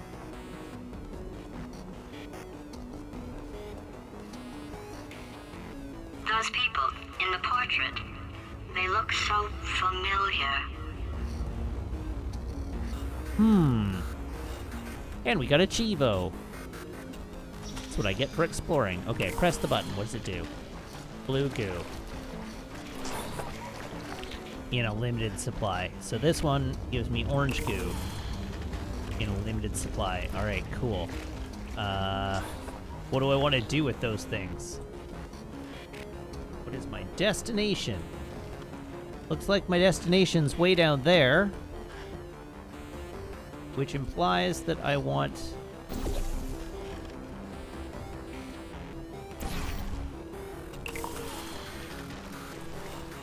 probably some orange goo.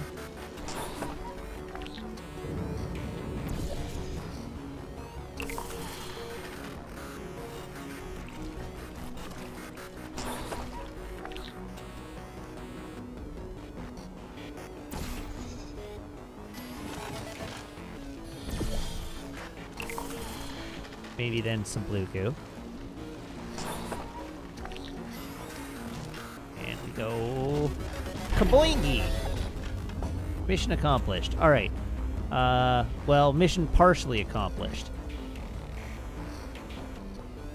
Because I also need to be able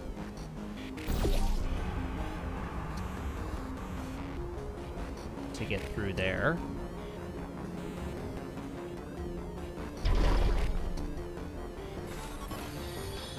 So that's an orange one.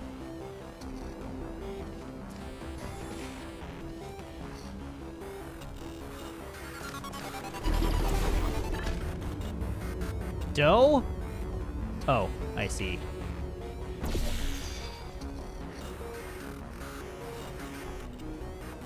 Do I see, though? Alright, so we want the orange portal there. That's a safe place to put it.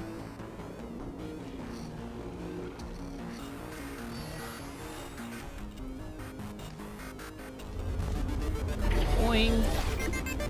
Great job, Made it. astronaut, war hero, and/or Olympian. With your help, we're gonna change the world. This on? Hey, listen up down there. That thing's called an elevator, not a bathroom. I swear I know him.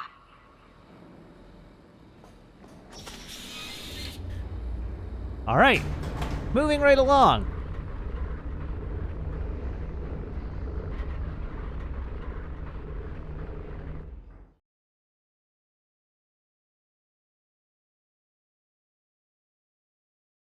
The classic Aperture logo is great.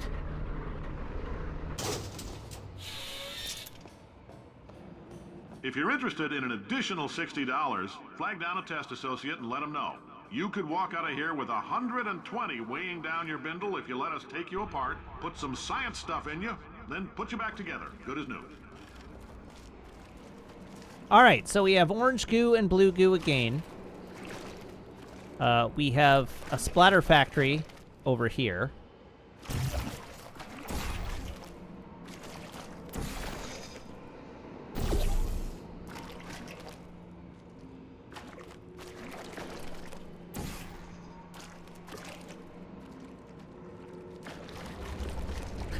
I feel like if there's a place orange goo could go, it's actually a place orange goo should go.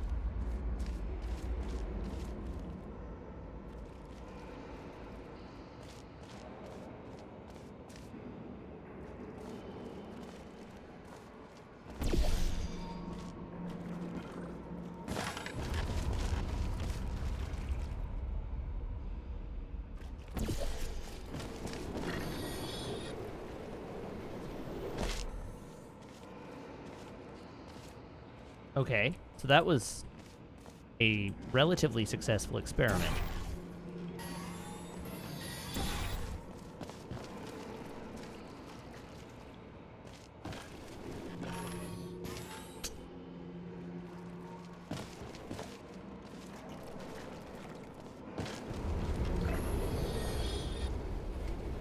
Okay, so what I want to be able to do is I want to get the blue goo up there somehow to bounce me, I think.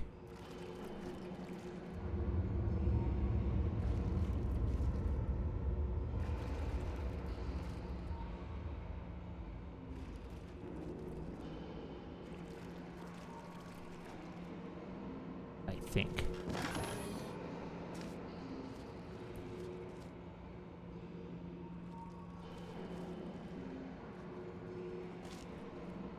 I guess the alternative is that blue goo here might do the trick as well.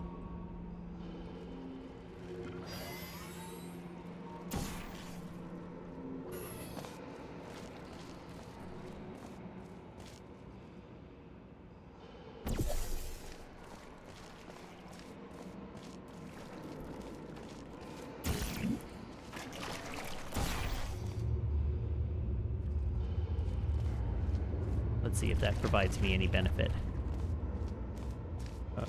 Not like that, it won't.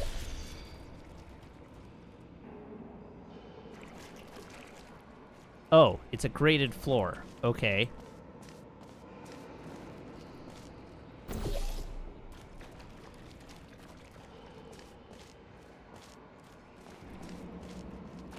Ah, flawless. Right, because the opening is higher up. That makes sense.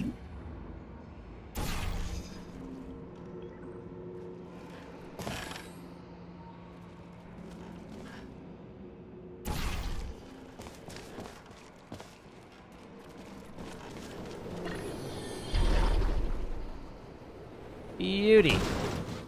Okay, now that I'm here, what is the box for? Ah, the box needs to go over there.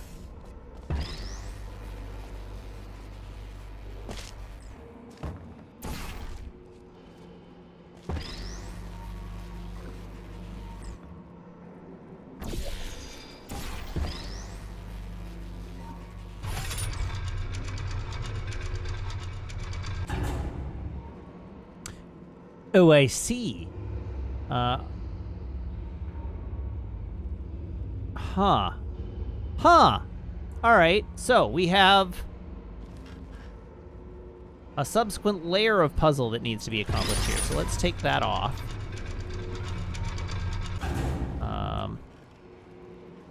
Now I want to get over there.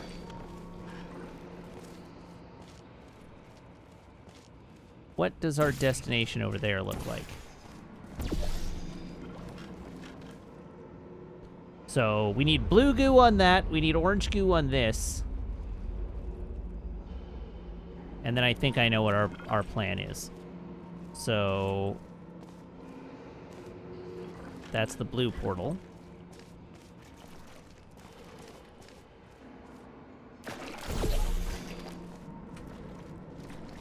Let's get that doing its thing.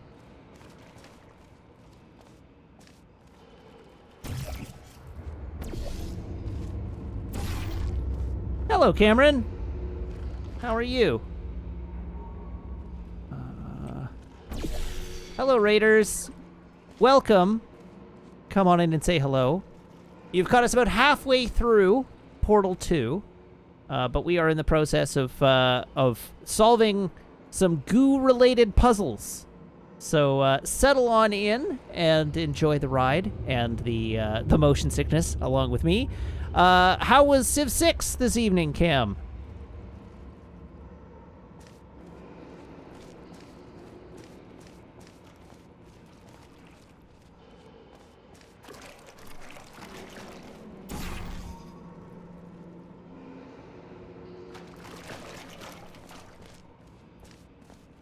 Okay, we have successfully coded all the constituent parts of this puzzle.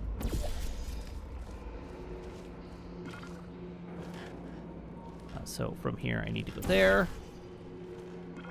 Need to put that on the thing, and then retrace our steps to get back where I need to go. Okay, so destination.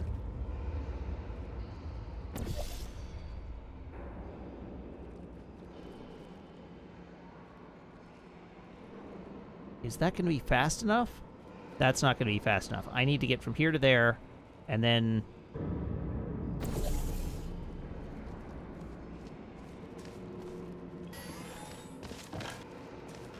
Okay, here we go. Here we go.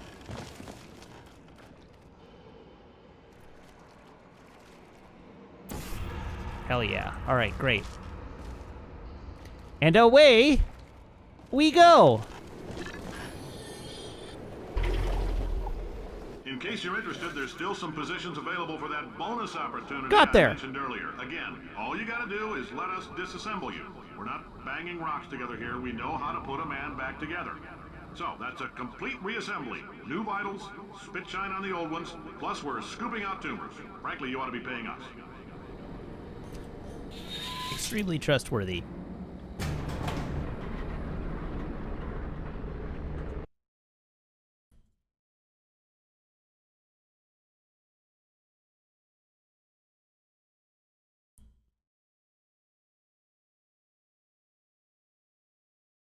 All right, what does our next puzzle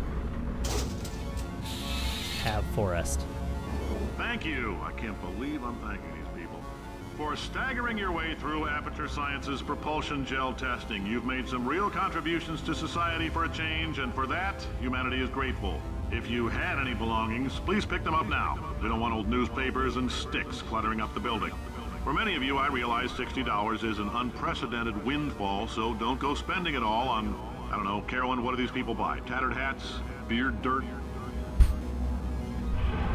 It's a banana, Michael. What could it cost? All right, so the game does default to mute on unfocus, but I was in a scene that doesn't have any audio anyhow when I alt-tabbed, so you didn't miss anything.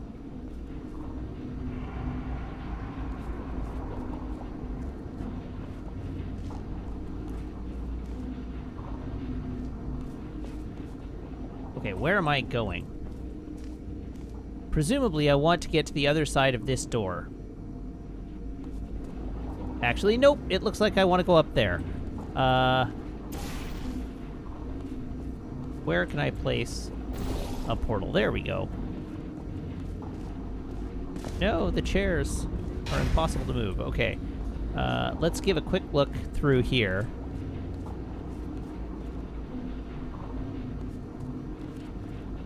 Just in case there's anything here.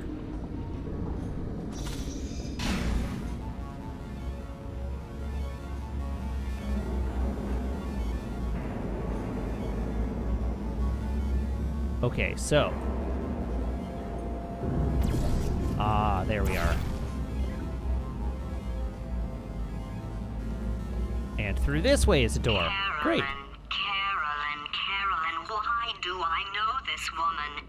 Did I kill her? Or... Oh my god. Look, you're doing a great job. Can you handle things for yourself for a while? I need to think. Okay, so what is the puzzle in this room? We need to get up there. That's where the door is. Let us understand the play space.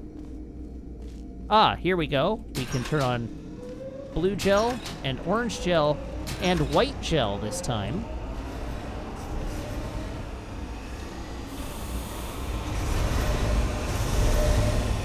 Oh! Huh.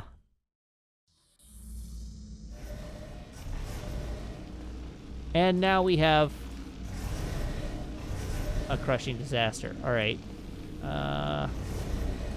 So there's blue coming out there. Clearly I need a better way to escape. Which looks like it intends to be that way. So that will allow us to put a portal up there, because that's what that's what white goo does. It gives us mobile portal space. We have blue goo there. Ah. I understand the puzzle. Oh, but I mucked it up. Dang.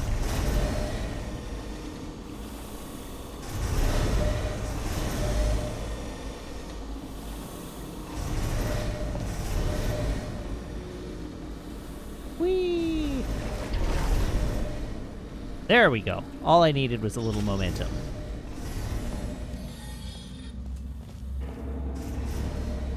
No trust. Whee! There we go. Carla, the complainer, says, my boss is a robot. But did you know? Robots are smarter than you. Robots work harder than you. Robots are better than you. Volunteer for testing today.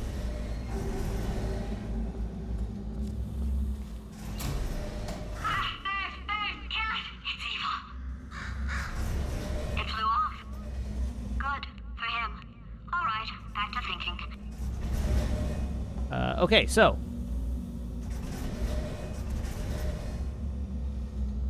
How does this room work? Where is our most recent... Okay, so there's not a field here, which means I can use this. So we want to... Let's drop a blue one there.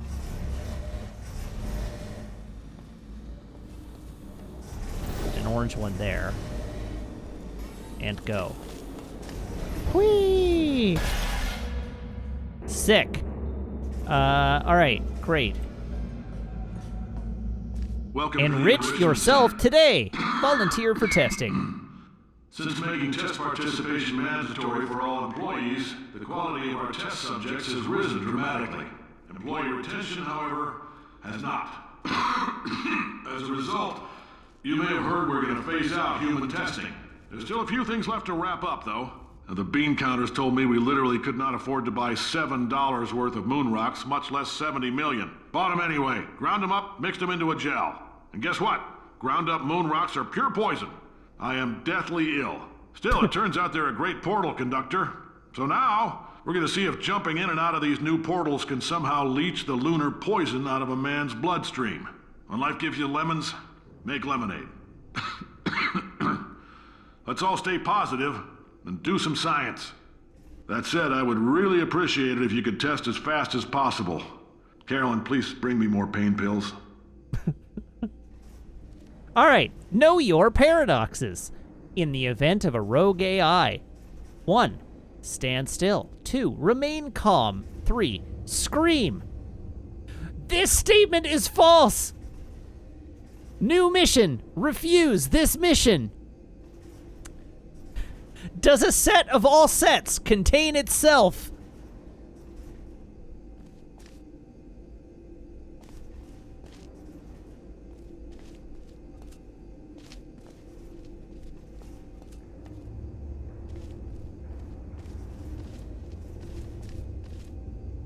All right, we have a button, which I can press. That's good.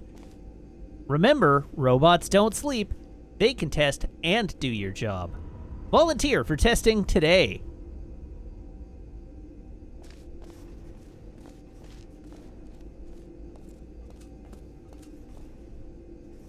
Aperture Science, let's work together.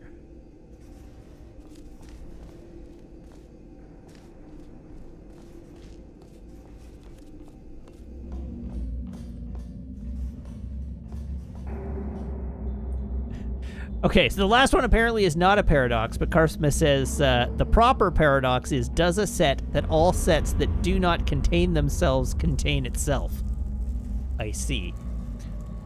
Warning, please do not test if you are allergic to lunar sediment and or starch. You have fulfilled your monthly test self-election quota. You are confident enough in your work performance to unvolunteer from the test self-selection process.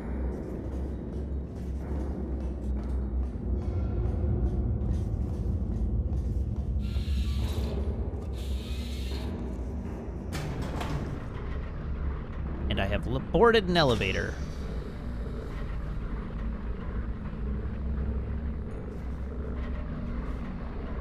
But apparently not an elevator that invokes a load screen, so that's interesting. A thing to note.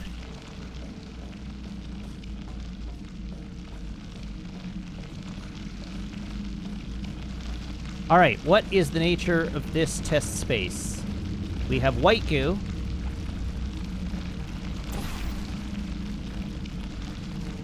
Where can I put the white goo? What does putting a portal there achieve for me?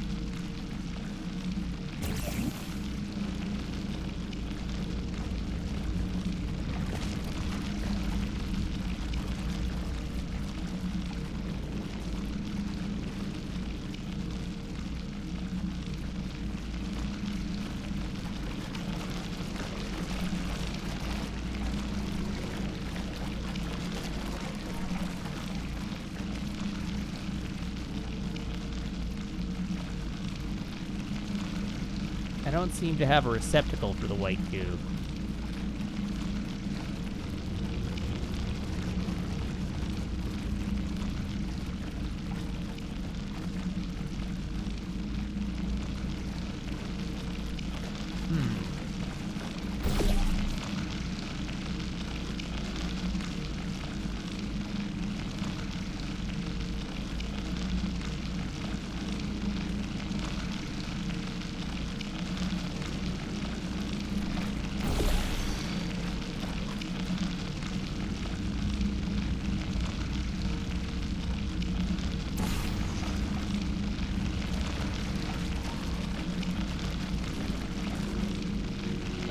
Well, great, now I've stuck myself. Let's see if I can do a better job of placing that portal.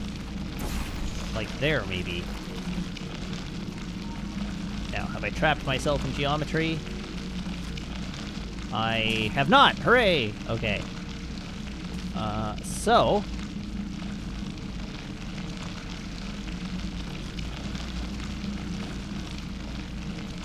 now I've got to figure out what I'm trying to get to. That door won't accept goo. This goo is flowing in an arc, so let us assume that we can just put the white goo wherever we want it, I guess.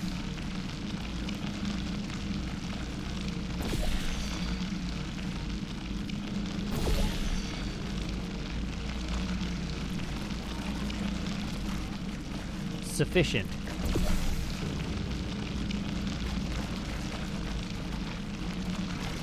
Well, sufficient enough.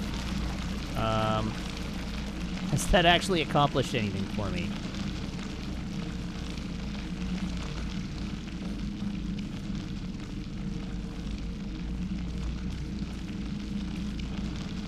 Where can I go that this is potentially beneficial? I want to get up there. To get up there, I have to get up there. To get up there,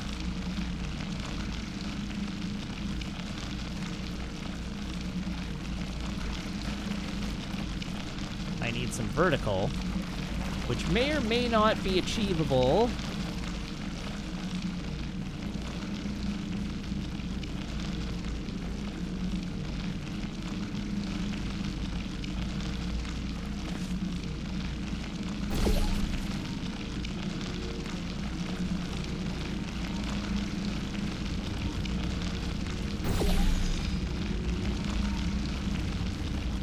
At this point, I'm going to just spray goo everywhere.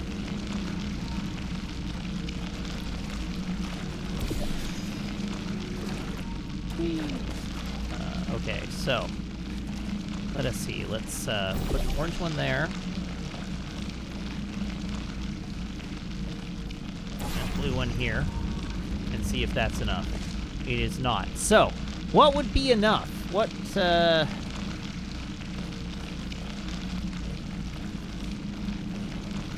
would be enough?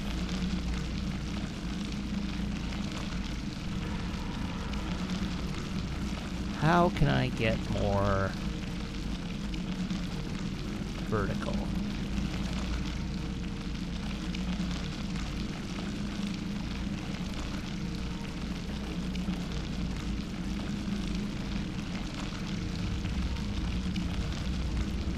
How would doing so benefit me? I clearly don't have a full understanding of the space, so let's do another lap.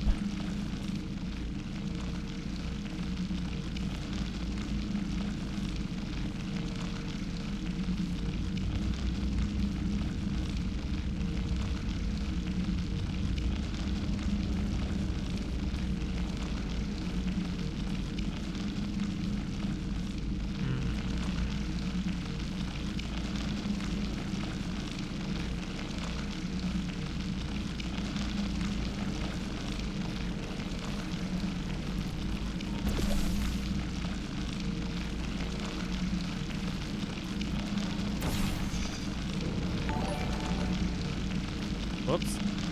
I am not good. Thank you for the follow. Welcome to the channel.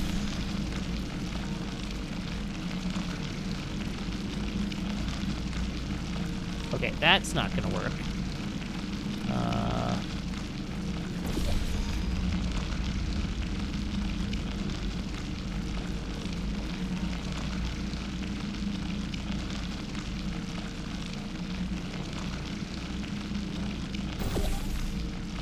Whoops.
Well, I got that little bit of goo much farther.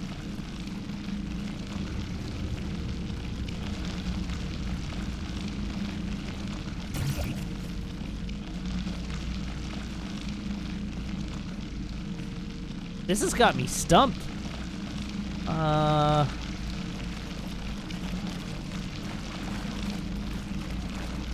What am I not understanding about this puzzle?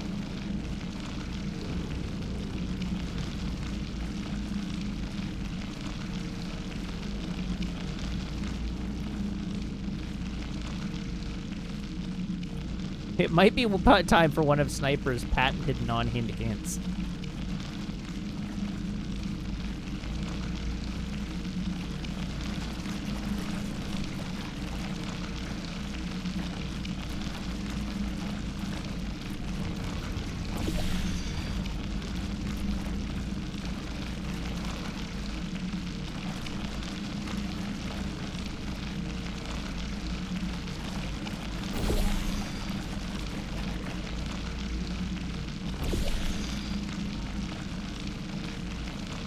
Where can I put portals that I haven't already?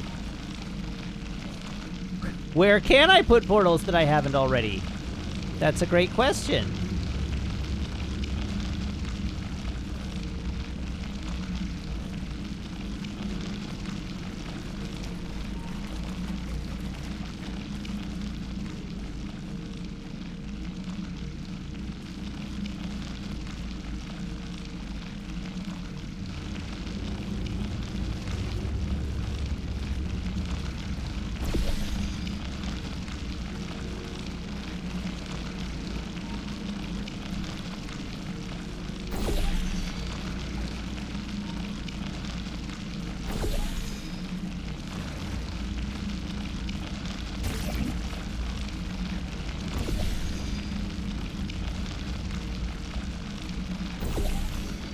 Wow, that's evil.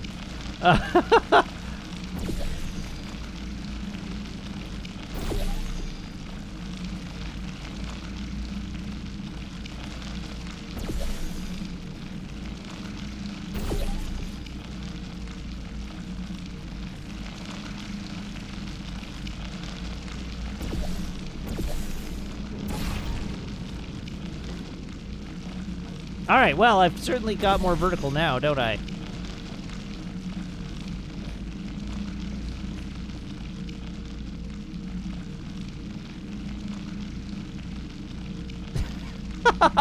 The Sniper says, oh, I just thought of the perfect non-hint for this. What would Samus do? Good call. Okay. One there and one there. Whee! There we go. When life gives you lemons, don't make lemonade. Oh, it's the Make speech. Life take the lemons back. Get mad. I don't want your damn lemons. What am I supposed to do with these? Take the lemons. Demand to see life's manager. Make life rue the day it thought it could give Cave Johnson lemons. Do you know who I am? I'm the man who's gonna burn your house down with the lemons. Oh, I like this guy. I'm gonna get my engineers to invent a combustible lemon that burns your house down. It is wrong, Toad. Finding people. He says what we're all thinking. The point is, if we can store music on a compact disc, why can't we store a man's intelligence and personality on one? So I have the engineers figuring that out now. Brain mapping, artificial intelligence. We should have been working on it 30 years ago. I will say this, and I'm gonna say it on tape so everybody hears it 100 times a day. If I die before you people can pour me into a computer, I want Carolyn to run this place. Now she'll argue. She'll say she can't. She's modest like that, but you make her. Hell, put her in my computer. I don't care. All right, test's over. You can head on back to your desk. Goodbye, sir.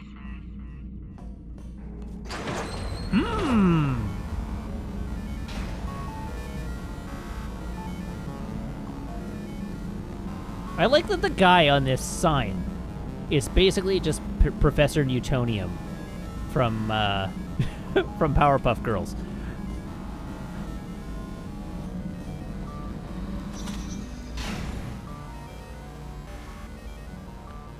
Thank you for volunteering. Please return to your desk and await further opportunities.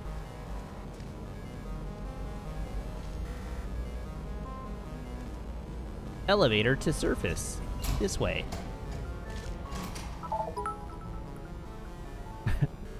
Azulmagic, yes, I have heard about the CW remake of Powerpuff Girls, and I'm one of the people who didn't immediately decide to hate it. But it sounds like it's probably not happening anymore.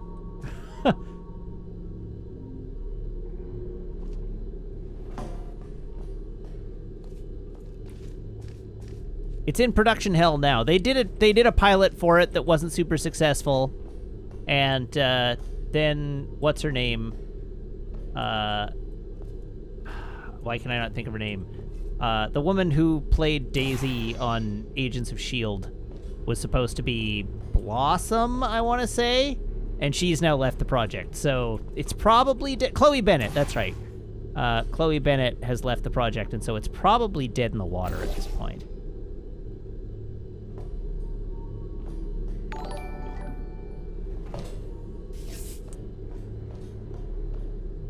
The CW is a television network, most recently famous for its contributions in the forms of the series The Flash and Arrow and Supergirl.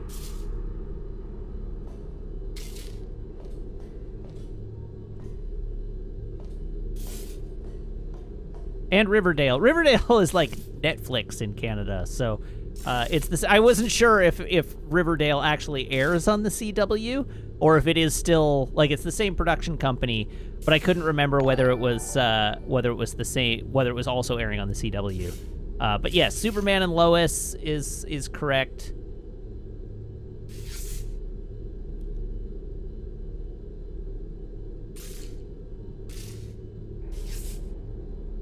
Oh, Riverdale's on CW first. Okay, cool. I didn't know that.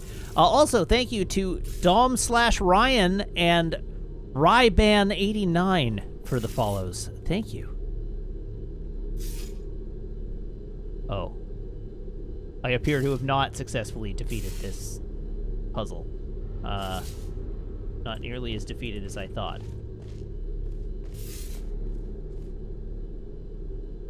Wait a second.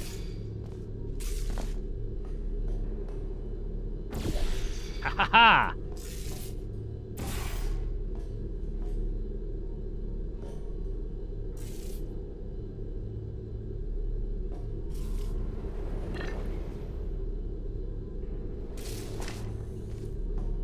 So I'm going to take a small exception to the idea in the question. So there was the comment made in chat that it seems weird that they would make a show that detests the original. And it seems fairly obvious to me that in the context of the show, the origin point of the series is that the Powerpuff Girls have sort of grown weary and drifted apart and didn't have negative opinions of their past adventures, but that in the standard CW style of everybody binding together and finding their family in their team, that the actual thesis of the series, and not just the origin point of the series, would be that in fact they work better together as a team, and it would be about their coming back together and rediscovering their love of superheroing. But you never get that in a pitch line.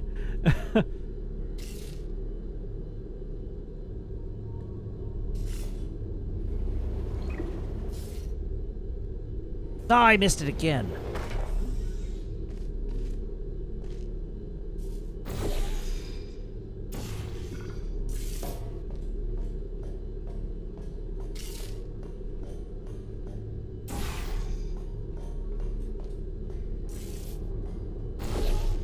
Okay.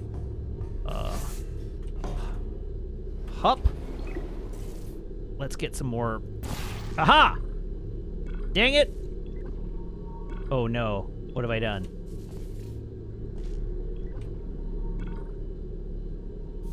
No! Let me out! There we go. This is where I wanted to be. Okay.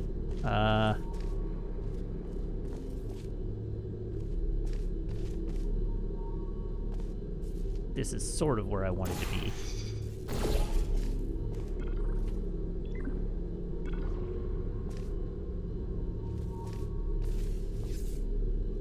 Okay, so from here, what am I trying to do? Looks like I'm doing this. Oh god. Well, rip me, I guess.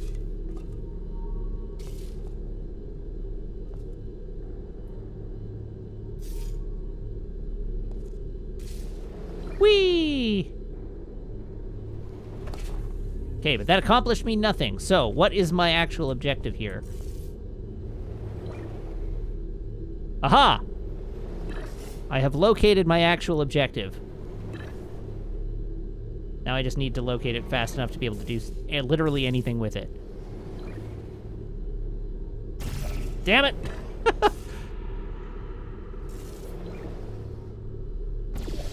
There we go. Whee! Hunk. All right, and we found the door. Hooray!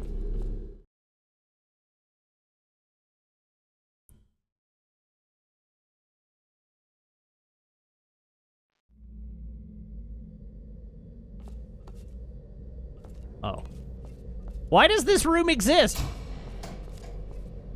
Why does this room exist? I guess they needed to load me in somewhere, yeah. I know things look bleak, but that crazy man down there was right. Let's not take these lemons. We are going to march right back upstairs and make him put me back in my body. And he'll probably kill us because he's incredibly powerful and I have no plan. Well, I'm not going to lie to you. The odds are 1,000,000 to 1, and that's with some generous rounding. Still, though... How generous, exactly? If we're going to explode, let's at least explode with some dignity. Okay, so let us determine our next objective. We have gel flow pipes in this room.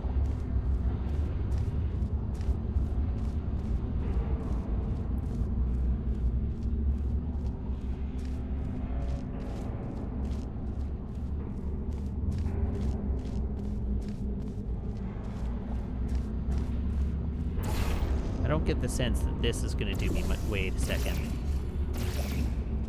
Wait a second.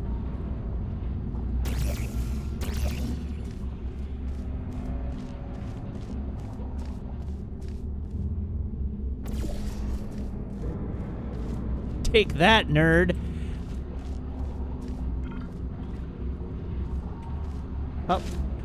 Okay, so now I'm up here. What does that get me?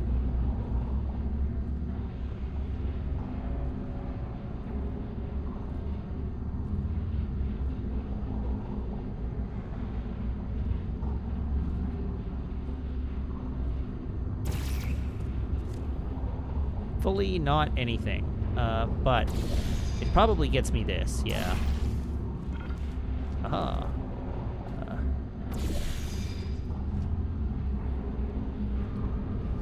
Whee! Wait, what?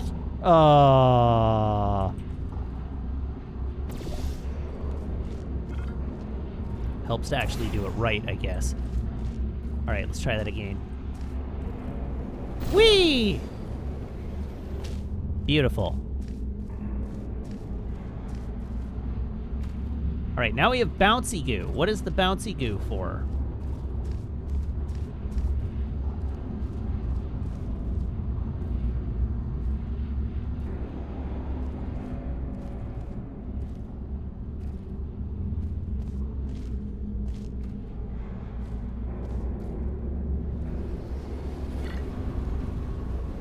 Boing. Ah, that's exactly what the bouncy goo's for.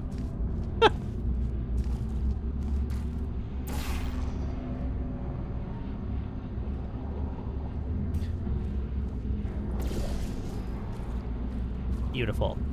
Just beautiful.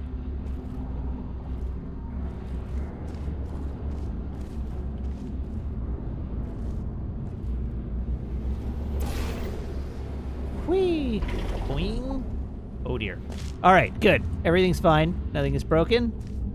Especially not my legs. Alright, so we have a portable floor here. What purpose does that serve?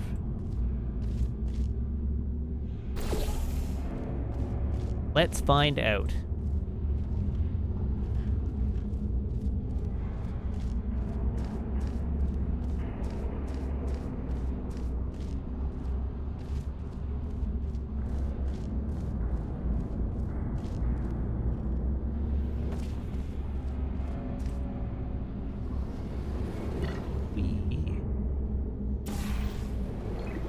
Aha!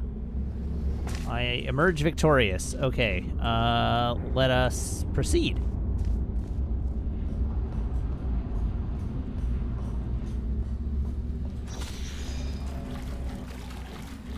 Alright, we've got speed goo. We've got bounce goo. We've got portal goo. Do we have a destination?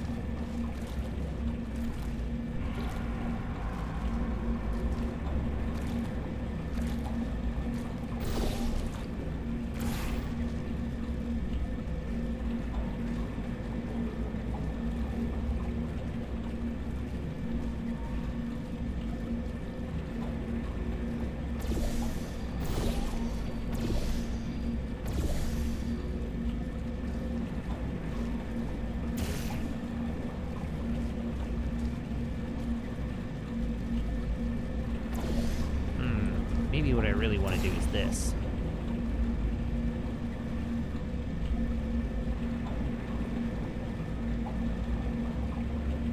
Because then I can pop one of those. Or one of those.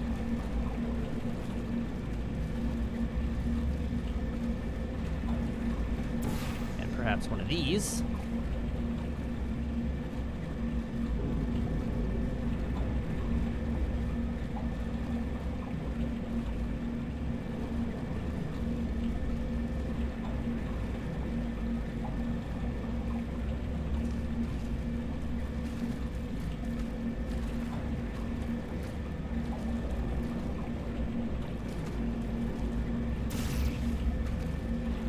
I'm sorry, what?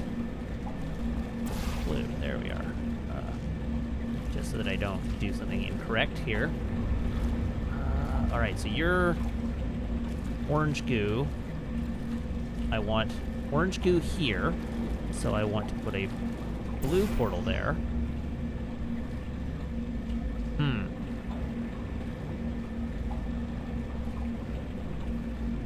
Well, that's probably alright. And then let's do an orange and a... Can I put a blue next to it over there? Okay, that's no good.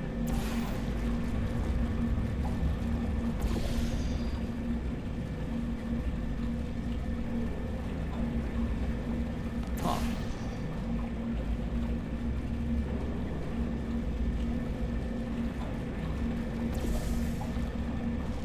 Okay. Let's see if this works. Oh, I don't want orange goo on that wall. You're right. I want blue goo on that wall.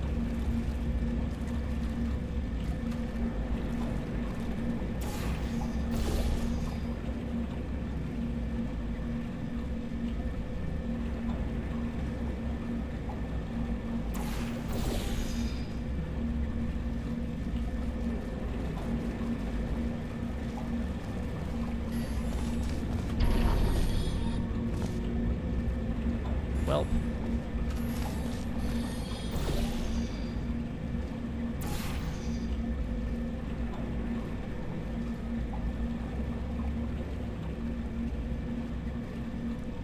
Huh.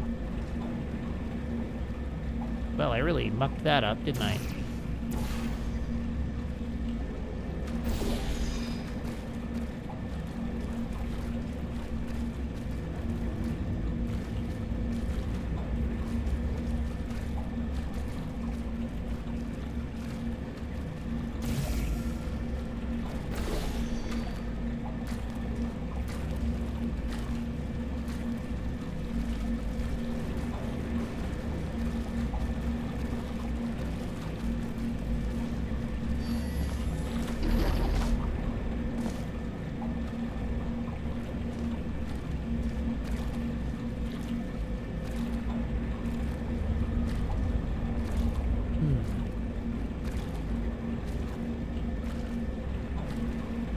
So I need a little more vert.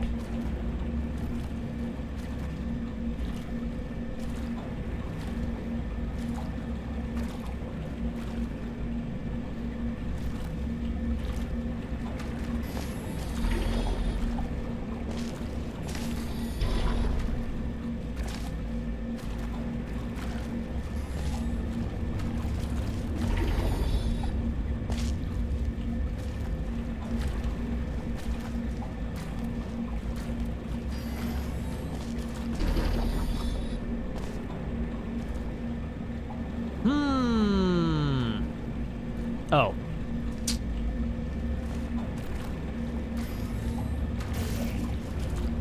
I think I've got it. But not that.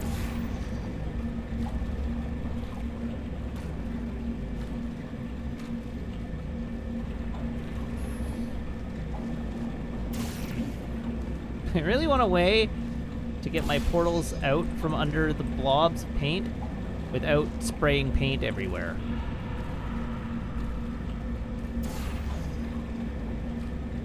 There we go.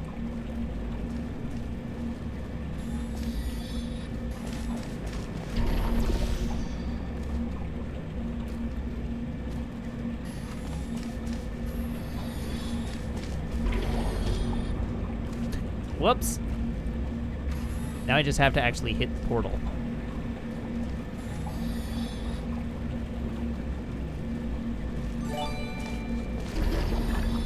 There we go.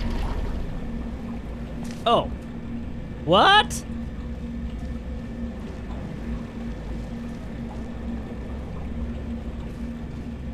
Right. Okay. This is going to be an adventure. So I need to remember, orange portal.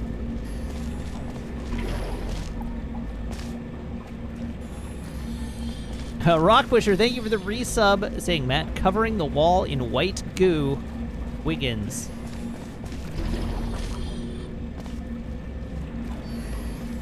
It should not be this hard to hit this portal. Yes, orange portal, orange portal.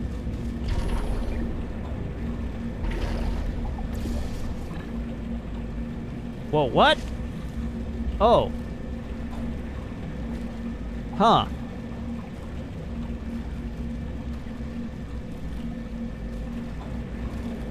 Huh. That didn't quite work the way I meant it to.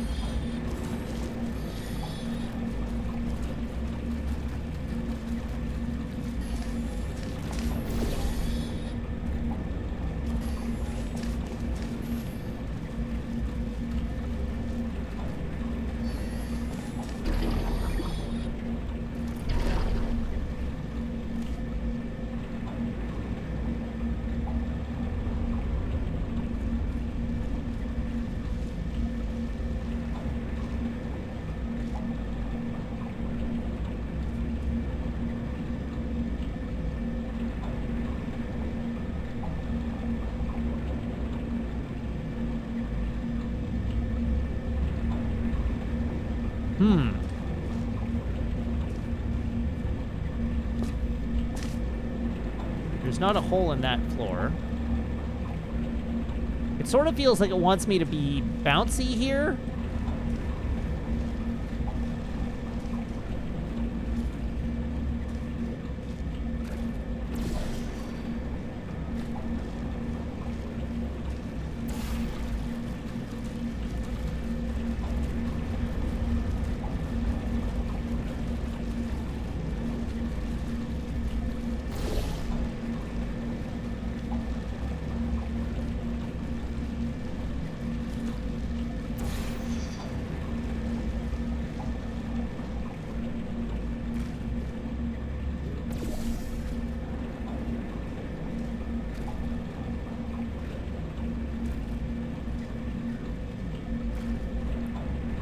All right, once more with feeling. I need to get bouncy goo. No, I don't need to get bouncy goo. No, stop. No, bouncy goo, stop.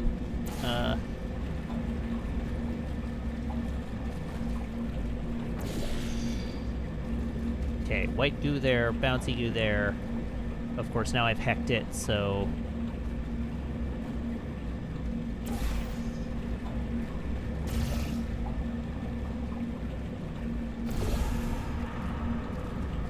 clear this up.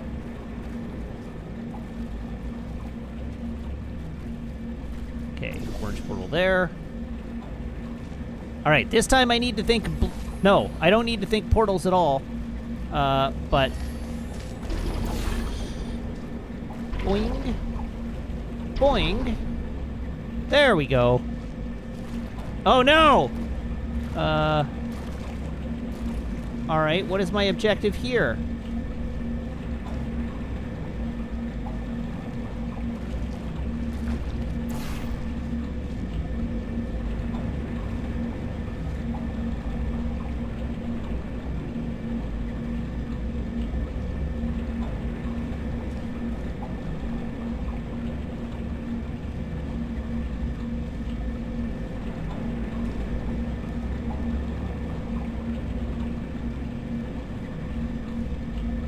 What?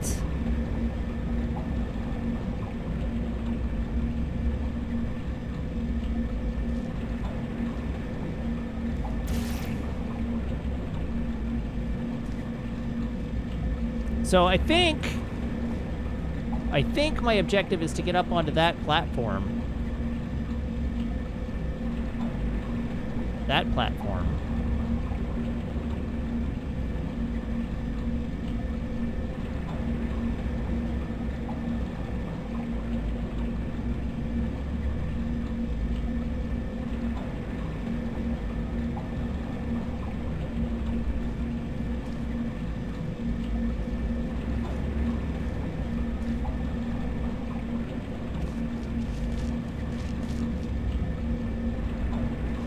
Let's look at this puzzle from all possible angles.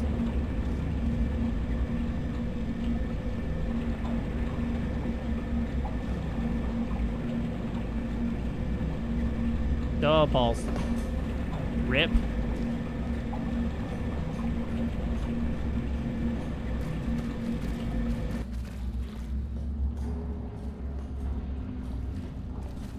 Is that actually my destination? I guess is part of the question here.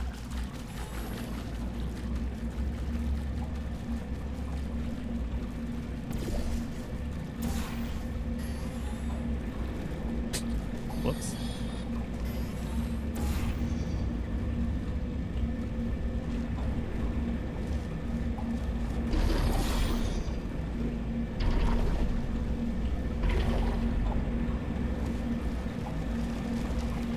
Oh, I'm using zoom, but I don't see anything particularly useful at the moment.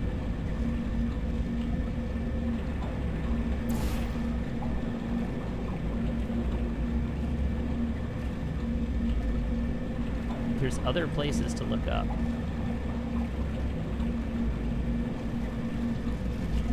Are there?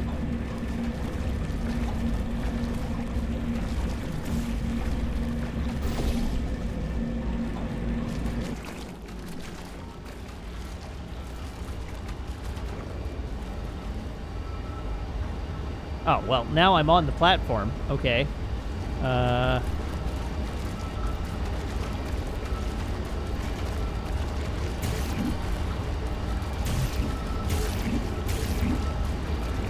what has being in here bought me?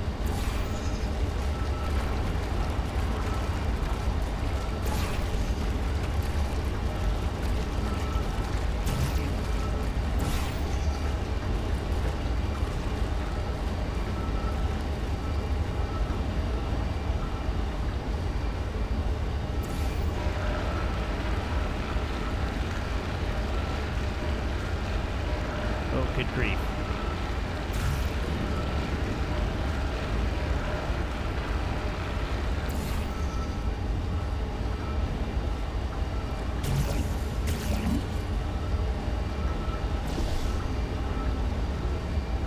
Oh, God. Hey, I'm alive. Look at that.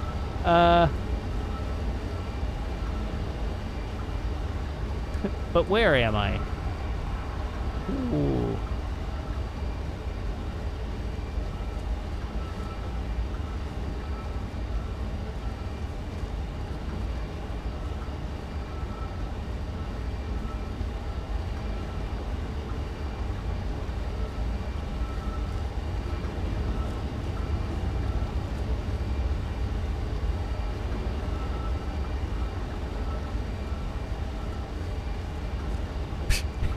If this is making you slightly queasy, believe me, it's making me intensely queasy. There we go.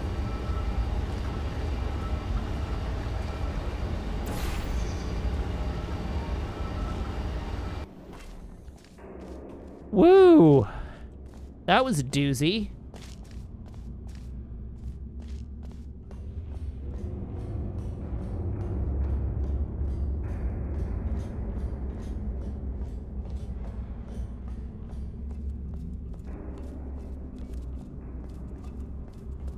Okay, what awaits us in this room? This room looks like it's just a portal puzzle.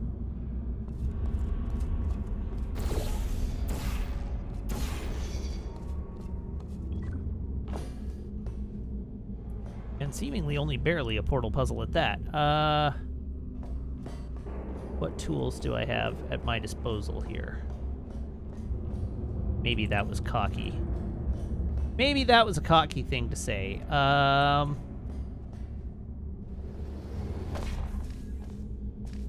Lots of gel flow valves.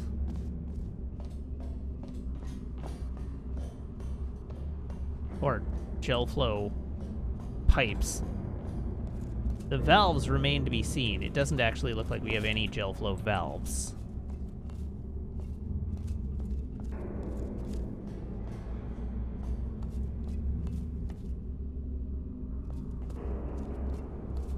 All right, let's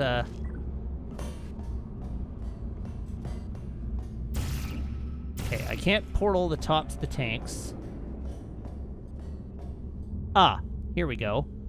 I need to get to there. How do I get to there from here?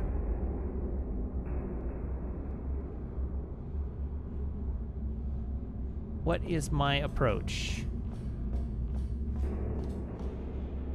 It's approximately the same. That's how.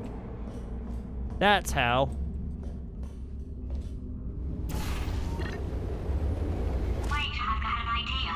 Haha! Go look at it for a second, would you? Paradoxes. No AI can resist thinking about them. I know how we can beat him.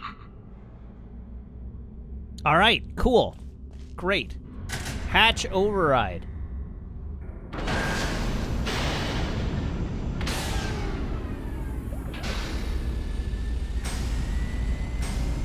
All right, what's the hatch joke on this hatch?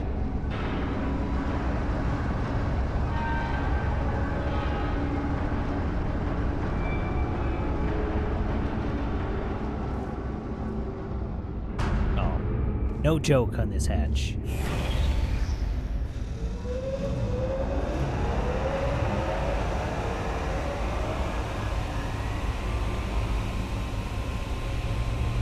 Ah, there we go.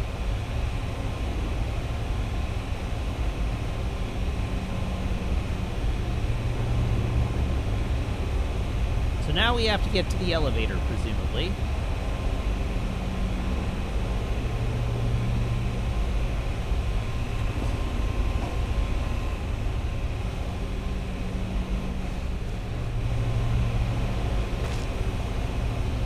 Oh, I have the hiccups.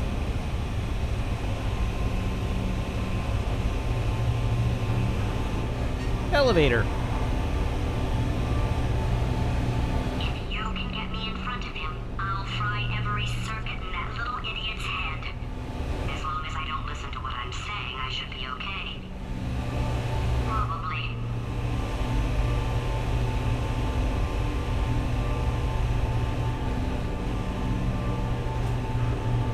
I think that ascended much faster than it descended.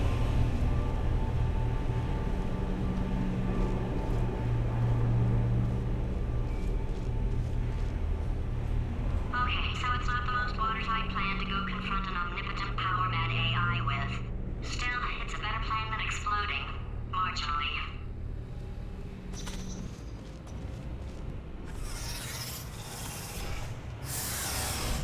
All right, up we go. Oh, are we into the third section of the game now? Is that where I am? We got a new chapter starting. Chapter 8, The Itch. Let me take a quick look at the walkthrough for this. Portal 2 walk through. This is the third act, formally.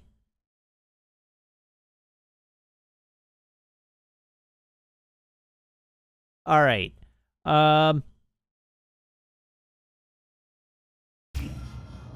Yes. So I am going to stop here tonight. Then we'll finish this off tomorrow, as promised. So this seems like the appropriate cut point. So yeah, thank you very much, everybody. Let me switch to the right scene. Thank you very much, everybody. Thank you to everybody who subscribes, everybody who follows, everybody who cheers, everybody who chats, and everybody who hangs out and lurks. It is a genuine thrill to stream for you, and I hope you have as much fun watching as I do playing. I'll be back tomorrow, same Matt time, same Matt channel, here on twitch.tv/Wiggins, playing more Portal 2. And tomorrow night, we will finish the game. So I do hope you'll tune in for that. That is, of course, happening at 6:30 p.m. Pacific Daylight Time. So please do not miss out. In the meantime, you can follow me on Twitter at twitter.com/Matt_LRR. That's where I post tweets. You can check out the VODs on my YouTube channel, which I have linked for you in chat. If you subscribe to the YouTube channel, you will never miss a VOD.